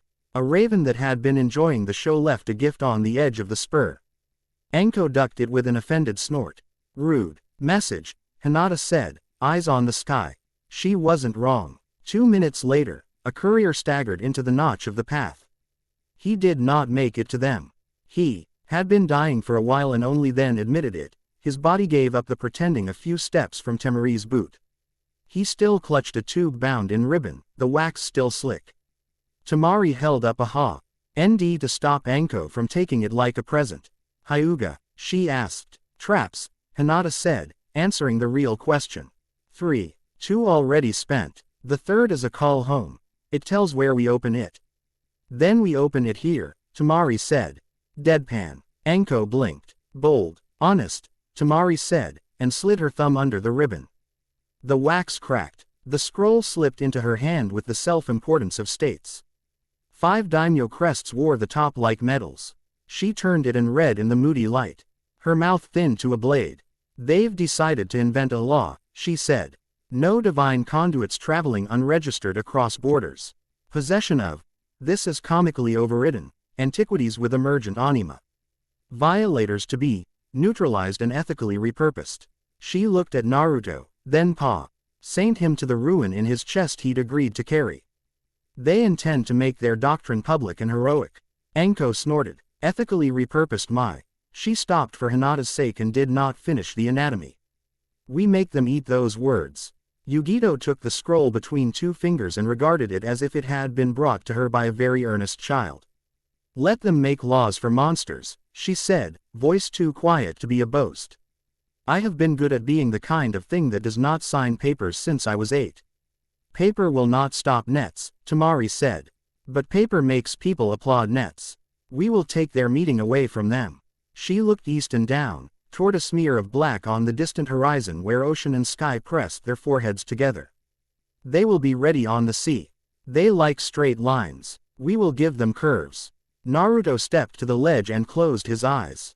The tokens hummed, not in unison, together, like 2 hands agreeing to lift the same weight. Under the rock and steam and rope and wind, he heard something old as a laugh. The ocean had decided to wear a city again for a little while. He didn't know how he knew that. He knew it anyway. It settled into his bones like a map. Little spark, Tiamat said, almost fond enough to be cruel. Name your sea before men write one for you. Then teach them not to read it right. He opened his eyes. High. Nada's gaze found his immediately and did that thing where it told him she already had a list of questions and had chosen to ask only one now. Where? She said. Home, he said, and meant a place in the water, and a room with salt ribs. And the narrow shape of a vow. The city comes up. We meet them there. Risen coral and bad manners, Enko said, delighted. I love this plan. Karen rolled her eyes and tried to hide how much she kind of loved it too. I will need every seal you can rob from a monastery, 2 barrels of brine, and 3 hours of everyone shutting up when I tell them to. Tiamat remade a note in the sand with the toe of her boot, a forking line of attack, a set of boxes that were not boxes, the wind turned into a chessboard. I'll need numbers, she said. And a lie, a good one. Yugito sat on the spur as if it were a throne she had not wanted but would do justice to anyway. Matabi draped a tail over her ankle and made flame roll its R's. Tell the sea girl we will bring blue to her black. She meant Hinata. Tiamat snorted in Naruto's head with a sound like a wave satisfied with its shore.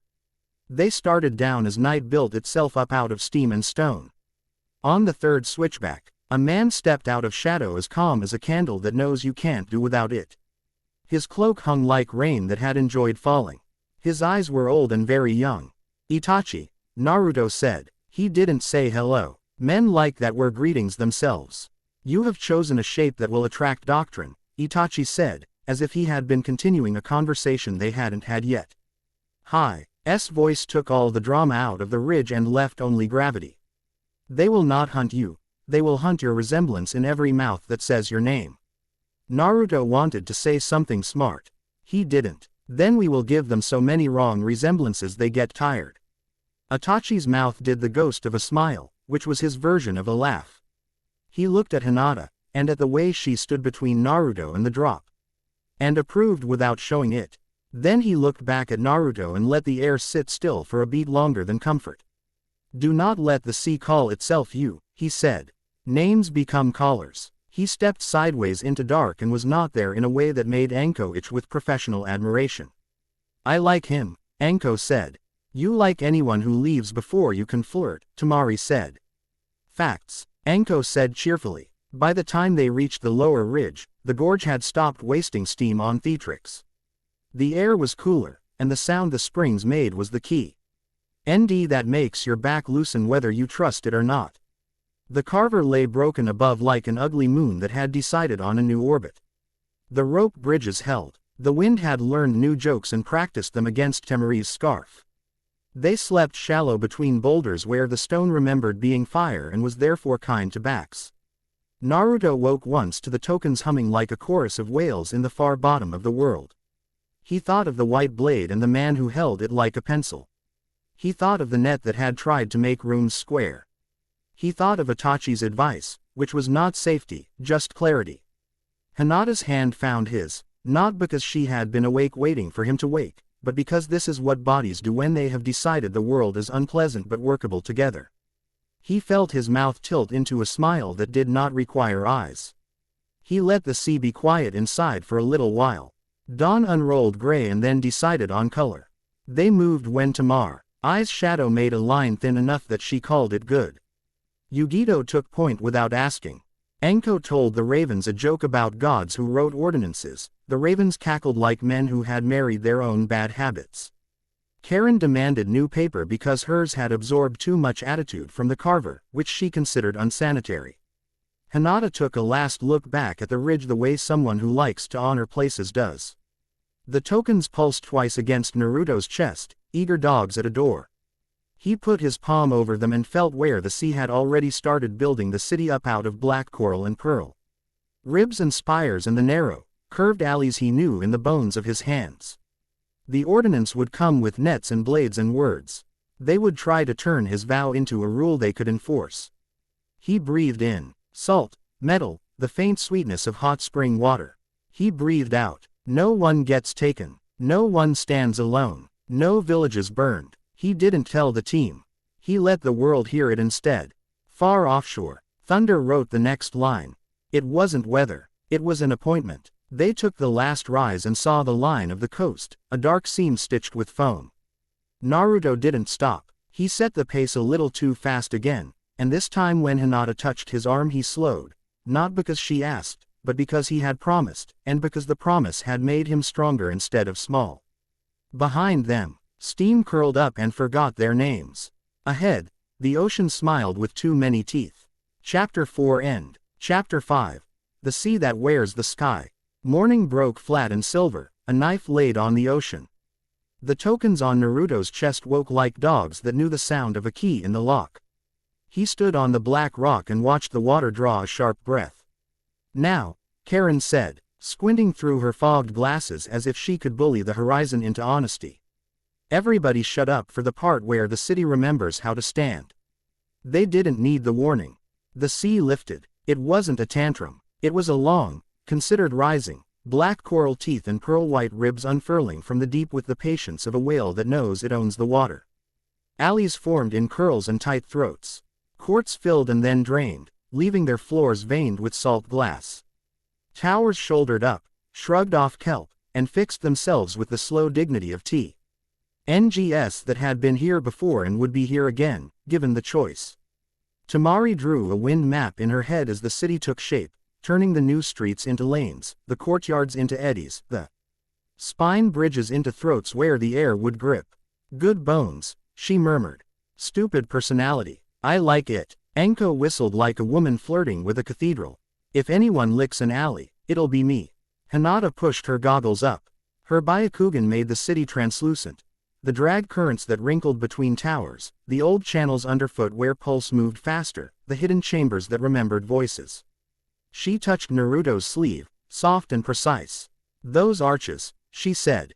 If we anchor there and there, the airflow bends. You can shove pressure without paying as much. Karen shoved a braid of seal paper at Naruto without looking away from the city. You can do better than shove, she said. There are Uzumaki conduits under the courts. If I rewire them for living tide instead of ritual tide, you can be a scalpel, not a hammer. Try not to bleed on my work.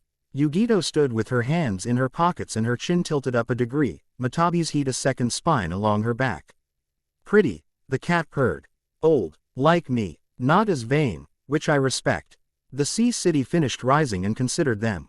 Naruto felt Tiamat stretch inside his ribs with a pleasure that wasn't pride so much as recognition. Named and seated, she hummed. A house that knows its lines. Do not let men teach it other ones. They're coming, Tamari said.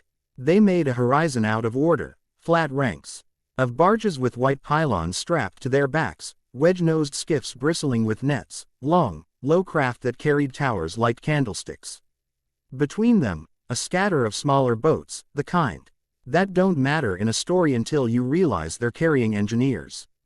Above, kites, no, not kites, canvas wings stiffened with seals, rode gusts, dragging wire that glittered in the wrong way. The storm didn't lead them. It walked beside them like a dog that had learned new tricks. Enko shaded her eyes and said what they were all thinking. They brought a lot of laundry. Then we wet it, Tamari said briskly. Positions. They crossed onto the city's first spine bridge the way competent people do, without ceremony. Hinata took the high arch that overlooked 3 courts and a narrow tongue of Market Street frozen mid-argument. Tamari climbed the closest tusk tower to feel how the wind hopped between ribs. Karen set a paper spool at the lip of a drained basin and fed it slowly into the LD Uzumaki conduit like a woman teaching a stubborn dog to heel. Enko vanished under the bridge with a slip of rope and a grin. Yugito stepped onto a broken cornice and crouched, blue fire yawning in her palm like a polite cat.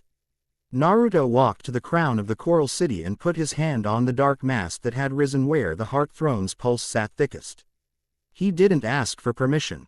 He didn't take it. He let the city recognize his palm the way it recognizes a current, and he made a small promise under his breath so the bones knew what wave he was going to be.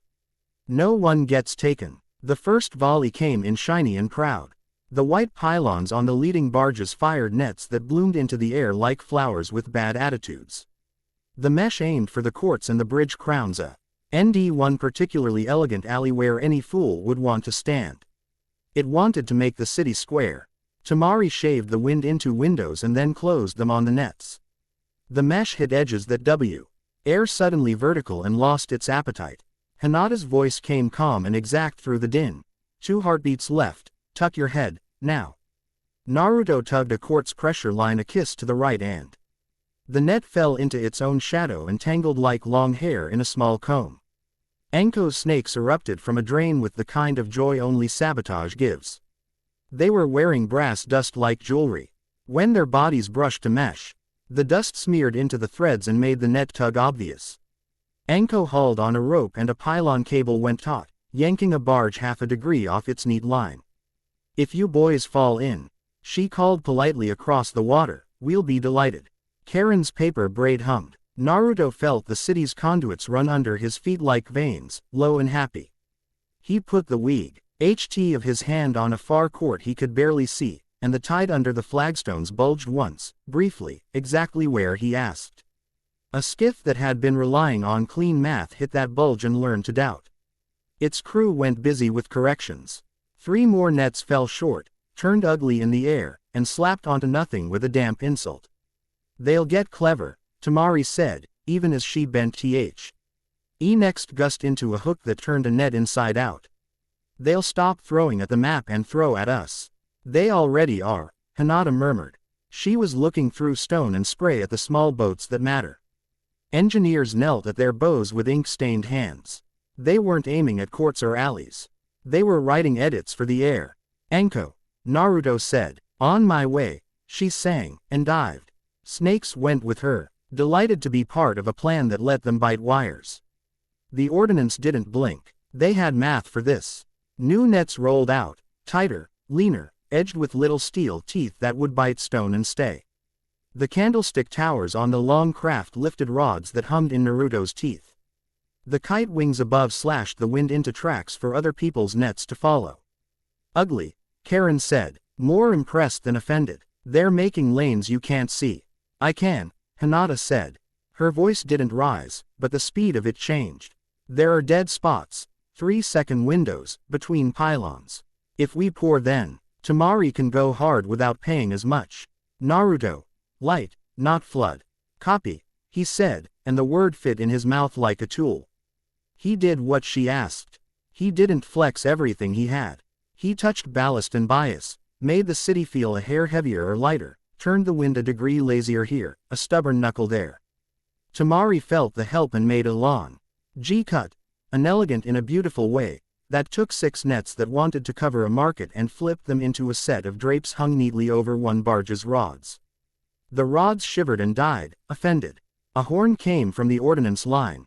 Low and flat, the sound you use when you want to remind men that they're executing a plan and not improvising, Sherua answered with a cut. Naruto felt it before he saw it. The sky decided to stop wrinkling and hold still. A razor line opened above the city's crown, neat and empty. Wind took the step it had been told to take and stayed there like obedience. "Executioner," Tamari said, distaste like smoke. "Find me the line where he thinks he doesn't make mistakes." Hinata was already moving along the crown, a small white figure crossing black coral. "He's on their 3rd long craft," she said. "Port side. He's pretending to lean on the rail." "I hate men who pretend to lean," Anko said from under the bridge. Something exploded, but politely. "One of your engineers fell overboard. He'll live if he learns to swim." "Oh no, a snake. How tragic." The long craft with the man who leaned too well changed course a hair, testing how the city answered. Naruto didn't move toward him. He moved toward the far court where sailors had lined up rope bundles and buckets and faces. He smiled at them like a man who did not intend to leave them to math, and then he undid a single old Uzumaki lock with a thought Karen had taught him how to think. Water rolled up the alley stairs and pooled at their feet.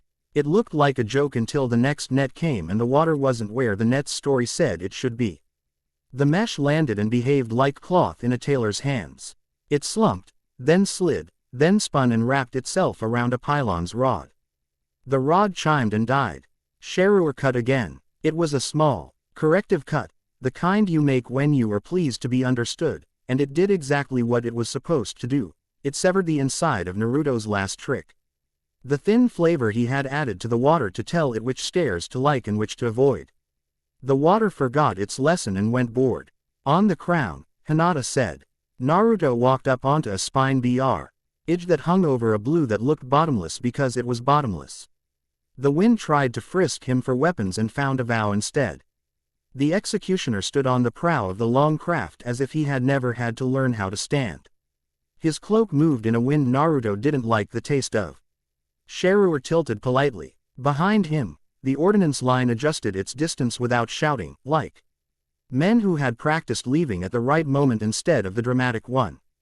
We could talk, the vessel said, voice even, as if lectures were a kindness. We both carry what the world cannot afford. Naruto rested his palm on the black coral rail and kept his weight where it made sense. In his heels, his hips, the back of his throat. I carry what chose to live in a person, he said. That's the difference. People are what leak, the vessel said. His eyes moved over Naruto's shoulder. He noted Hinata without staring, Temari without envy, Enko without irritation, Karen without curiosity, Yugito without wonder. He was a man who liked lists. You will lose control or you will be killed for not losing it first. Or I will teach the shape of a different thing, Naruto said. Watch. He didn't gather. He didn't roar. He stepped into the place Hinata had been marking with the soft pressure of her voice. 2 paces left, half pace forward, breathe out now, and he became the shape of a shore. The tide in him loosened. Not into flood, into welcome. The city felt the change and let its breath slow in a way that made the air above the courts safer for a second than the air above the water. Temari used that second like it was a loan she intended to pay back with interest and swept the wind across the crown, flipping 3 nets into an argument with one pylon that the pylon lost. Sharuer's next cut came low and annoyed. Naruto met it not with more, never more, with else. He sank his weight into a trick Tiamat had whispered in a voice like foam sliding back down a rock, let the knife cut absence. He created a thin, petty little hole in his own jutsu and positioned it so the blade dove through it like a fish through a ring. The rest of the tide didn't notice. The cut came up out of no thing on the other side and went on itself, direction intact, purpose embarrassed. The vessel's mouth did not change. His posture gave up one molecule of satisfaction. Interesting, he said, which on his scale was a compliment. Stop cutting the sky, Naruto said, and was startled by how much quieter his voice had become since the ridge. He sounded like a person who had decided something between breaths and found it didn't want to be undecided anymore. Stop telling the wind where it is allowed to be. Stop setting snares in a child's thirst. Stop teaching men that your nets are ethics. He expected a proverb in answer. He got a line of honesty instead. I do not care about ethics, the vessel said, which was more frightening than any lecture. I care about minimizing the error. A horn blew, not from his boat. Far out on the ordnance flank, a barge had managed to set a white net perfectly, teeth-biting stone, mesh sprawled over a low court like a wedding veil with bad taste. Naruto felt the city flinch, as if someone had called it by a name it didn't like. Engineers on the barge leaned into anchor hard. Hinata, he said, here. She was already on the low court's rim, already 2 steps ahead. Fingers on the seam of the paving stones that hid a conduit. The net bit into a hinge. If we close the hinge, it slides. Karen's chain was in the groove before Hinata finished the word. Temari, Karen snapped. Give me no wind for 3 heartbeats and then all the wind. Greedy, Temari said, pleased, and starved the air. The court went briefly hushed in the throat. Enko rolled out from under the edge of the white net like a woman who had learned its alphabet and was bored with its poetry. She spat brass dust on the mesh and made one small tear in the exact wrong place. Now, Hinata said. Karen torqued the hinge. Temari slammed the wind back on. The net slid, caught its own weight, and sagged off the court like disappointed laundry. Naruto leaned that direction with his hips, not his hands. And the court's old conduits agreed that the right kind of gravity is a conversation, not a law. The net went into the water where nets belong when they don't know when to stop. Enko threw a knife and pinned a trailing edge to a pylon with the neatness of a seamstress. The long craft's horn cut again. The vessel moved a degree, as if the wind itself had asked him to avoid squeaking. He looked at Naruto as one looks at a table you did not think you would respect and found you did. You have not asked to use the most that you are, he said. Why? Because I like being me, Naruto said. And because when I promise a thing as a man, the tide becomes a little better at keeping it. He hadn't known he would say that until he did. The world heard it. The city heard it.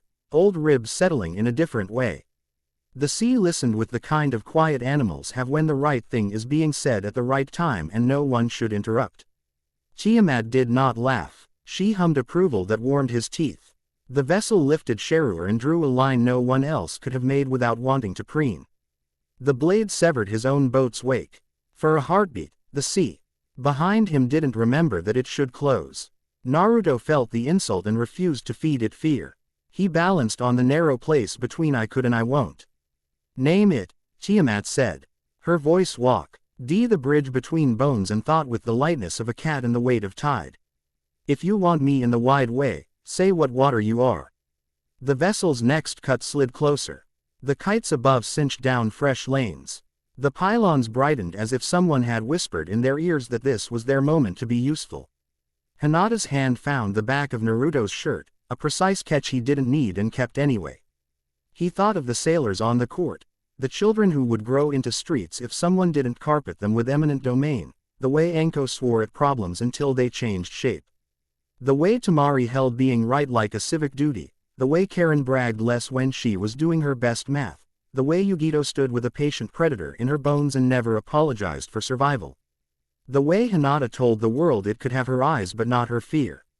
He thought of the ruin that had decided to be a city again and the sea that had decided to share lungs with a shinobi because he had said no one gets taken with enough seriousness to be worth the fuss. Home, Naruto said. He didn't shout it. He let it fit under his tongue like a dominant flavor. The city ma ed under his palm with the joy of a thing that has been named correctly. The tide in him went not high, not loud, deep. The pressure changed. The air above the courts learned a new trick. It stopped wanting to be a path. The nets that relied on lanes found themselves in a room with no doors and got stupid. Pylons hummed in a confused register and then dropped to sulking. The kites fell out of lanes and into weather. Sherur's blade bit and slid, looking for the seam it had always cut. It didn't find nothing. It found home, which wasn't in its vocabulary. The vessel's neat little correction threw nothing back at him. He tried a second cut with more patience. He got the same answer. Temari laughed, honest and delighted. The wind doesn't like him anymore, she said. Good. Go. Naruto told his team. And they did not need more. Temari sweeping down corridors she had invented. Hinata binding Annette's tooth with 2 fingers until it changed its mind about wanting to bite. Enko turning a pilo N into a stupid metal stick with a tag that read like a dirty limerick to machines. Karen leaning back on her heels and snapping a chain so it rewired a conduit into a better conversation. Yugito and Matabi melting a firing line into glass that reflected the sky with shameless accuracy. The ordnance line wavered and then did what professionals do. It tried to retreat in good order. The long craft began to reverse. The kites cut their wires. 2 barges pushed up to cover a third that had panicked, their crews disciplined in how they made their oars speak. The horn blew a pattern that meant do not run, do not perform. The vessel stepped onto the edge of his prow, not because it would look handsome, because it was the shortest line to the spine bridge. He took it without asking wind or water to bless his feet. He made his own step. He came up onto the black coral with the careful generosity of a man who has read many books about men who rush and did not want to be in one. He did not ooze the breath when Temari's gust would have made Naruto's answer easier, nor the pause when Hinata's window was at its widest, nor the instant when Enko's tag put a frown in Orodinen's math. He chose a dull beat, a human beat, and raised Sherur with no pretense. He aimed not at Naruto's chest, at his forearm, where the salt lines glowed like a map. Naruto didn't move his arm. He moved everything else. He took the blow on the part of himself that had already paid and gave the knife nothing to teach. Pain stung clear. He stepped in close and put his palm on the vessel's shoulder and borrowed the man's balance for 1 heartbeat. The way a dancer does. He could have broken an elbow.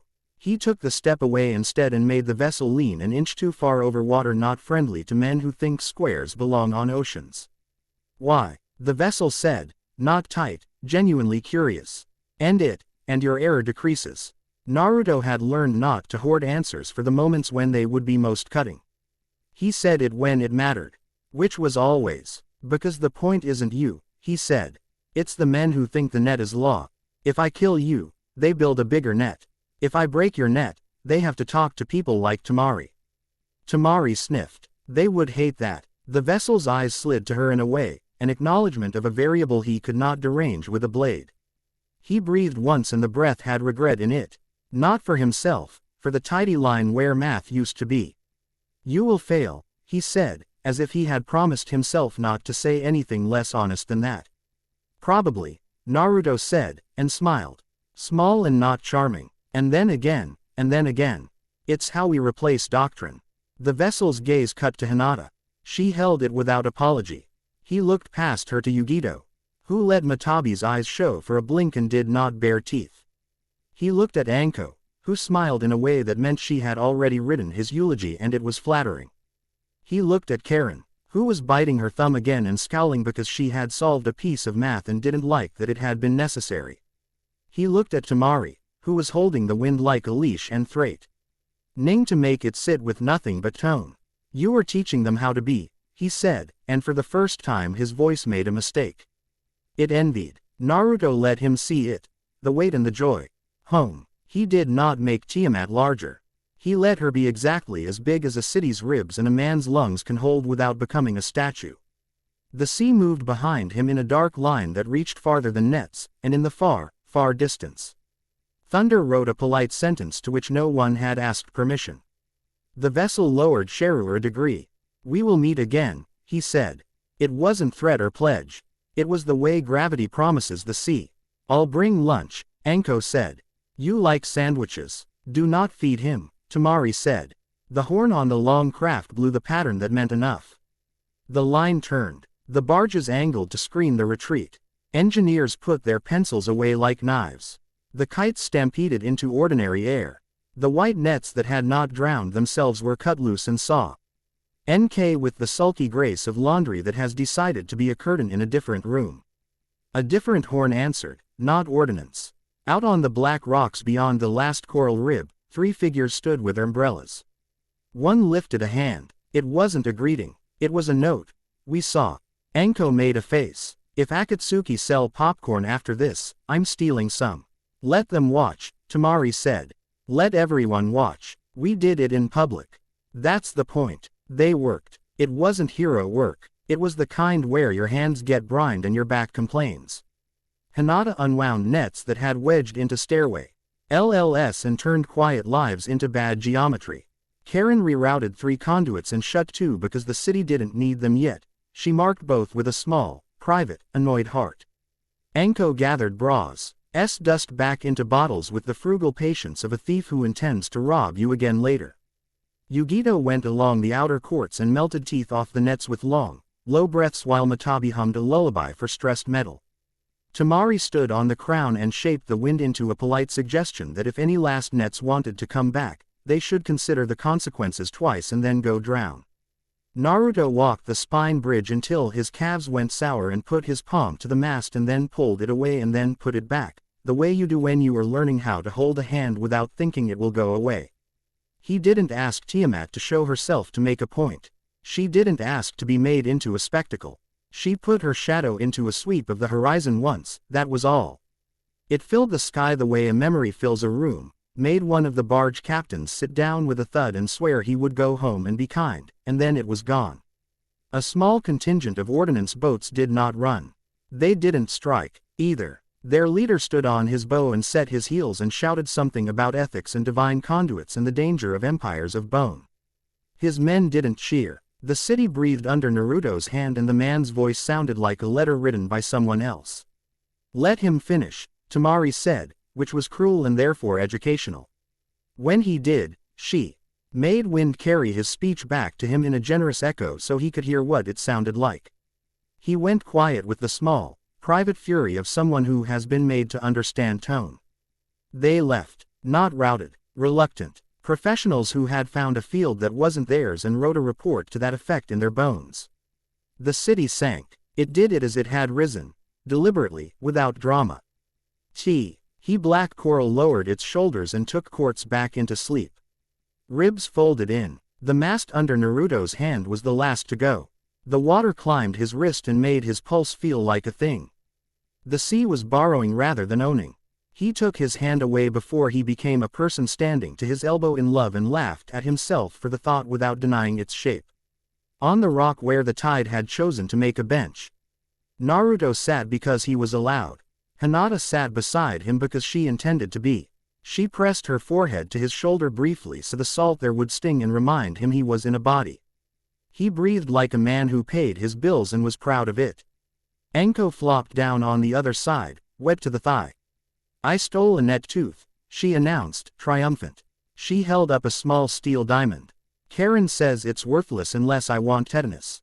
Karen didn't look up from where she was fighting with a spool that had fallen in love with itself. I said T's worthless until I teach it to apologize. Then it will be a very useful paperweight. Tamari, give me your pen. Your city signed something in my head and I need to write it down. It's not my city, Tamari said. But the way she gave the pen nodded otherwise. She watched the horizon as if it were a meeting she had decided to enjoy. Daimyo will publish. They will call us irresponsible. They will invite priests to clap. Let them. Yugito said from the warm rock she had chosen, Matabi's tail a line of blue light along her ankle. Paper burns. And so do nets, Anko said. Hinata tucked a loose strand of hair behind her ear with hands that were finally shaking because the work had let them. She looked at Naruto like you look at a thing you tend to on purpose. Your arm, she said. He held it out. The salt lines along his chest and forearm were quieter. They looked less like lightning and more like a river map. Hinata's thumb traced beside one and he shivered, not because it hurt, because it was a kind, exact touch. You named it, she said. I did. He let the admission sit where it belonged. It makes the blade worse at cutting. It makes me harder to ruin. He huffed a laugh. It makes me want to be worth the name. You will be, she said. She didn't add if you let me help. She didn't have to. Tamari wrote a letter that was not a letter in the sand with the toe of her boot. We didn't win, she said. We broke a habit. That is harder. And more annoying. Prepare to be adored and condemned in the same breakfast. Naruto grinned crooked. Feels like Tuesday. Karen's glasses had finally cleared. She pushed them up and looked at him with the sincere rudeness of family. You owe me, she said. I do, he said. I will call it in at the worst possible time. I expect nothing less. Good, she said, satisfied. A gull landed, disapproved of all of them on principle, and left. The ravens laughed at a joke only they got. Far out, 3 umbrellas closed and the men, who had been watching, stepped off their rocks and into forgettable darkness, which meant trouble later and was therefore almost comforting. Itachi stood on the low cliff above them as if the rock had grown up around his sandals while he waited. His face did what passed for soft on a man who was made of corners filed by grief. Less doctrine today, he said. Tomorrow, Naruto asked, not pleading, not cocky. Itachi's eyes, 1,000 miles old and a little young, ticked to Hinata and back. Teach enough people how to stand. You won't have to be a god in every room. Naruto stood. It felt like a plan that wasn't a speech. The tide in him settled into the rhythm of someone who had known the names of 3 streets as a child and wanted, fiercely, that other children would get to keep theirs. Ey walked inland as the sea covered what it had shown like a woman drawing a blanket over a sleeping child. The ruin became horizon again. The tokens lay warm on Naruto's chest, not restless for once. Content is things that have been fed good work. He touched them and then left them alone. He had learned not to fuss with what would stay if not worried into leaving. Home, Anko said, sighing. A bath, all my knives in neat rows. A snake eating someone's laundry. Paperwork, Tamari said, grim pleasure as if she had been handed license to fight with a pen. I will make the laws read like apologies. Karen squinted at the sky as if she saw seals written there and did not approve of their grammar. I require broth, she announced. And 6 hours of nobody talking while I write the world into better angles. Yugito's mouth did a small thing that might have been a smile if you were polite. I will take the next watch, she said, even though they were walking and the world was uneventful and watch meant something different now. Hinata slid her hand into Naruto's and didn't check if it made him flinch. He didn't. He let his fingers fit around hers like this was a tool he had wanted but not known how to ask for. Tell me when it hurts, she said. I will, he said, and meant it, and knew he would need to mean it again when it was harder, and then again when it would be easy to pretend instead. Tiamat yawned in his bones like a cat who had slept through a war because she had chosen to, not because she hadn't been invited. Little spark, she said, pleased. You named the sea, and in our turn it will let you be a man in your own house. Do not let them turn you into a staircase. Do not let yourself. I won't, he said. Behind them, the sea drew itself tidily in black and silver and pretended it had never stood up to wear the sky. In front of them, the world decided to be bigger because they had asked it to be. The heavenly ordinance would cut new circles and write new words and recruit men who liked the taste of certainty. Akatsuki would write notes in the margins. Daimyo would practice their speeches. And these 6 would keep walking, keep making wind into windows and nets in to laundry and seals into jokes and vows into architecture. Naruto tightened his fingers around Hinata's once, a signal and a promise and something quiet that felt like a life. He set the pace a little fast so the day would have to hurry to keep up. The city far below smiled in a ripple and went to sleep. Chapter 5 End.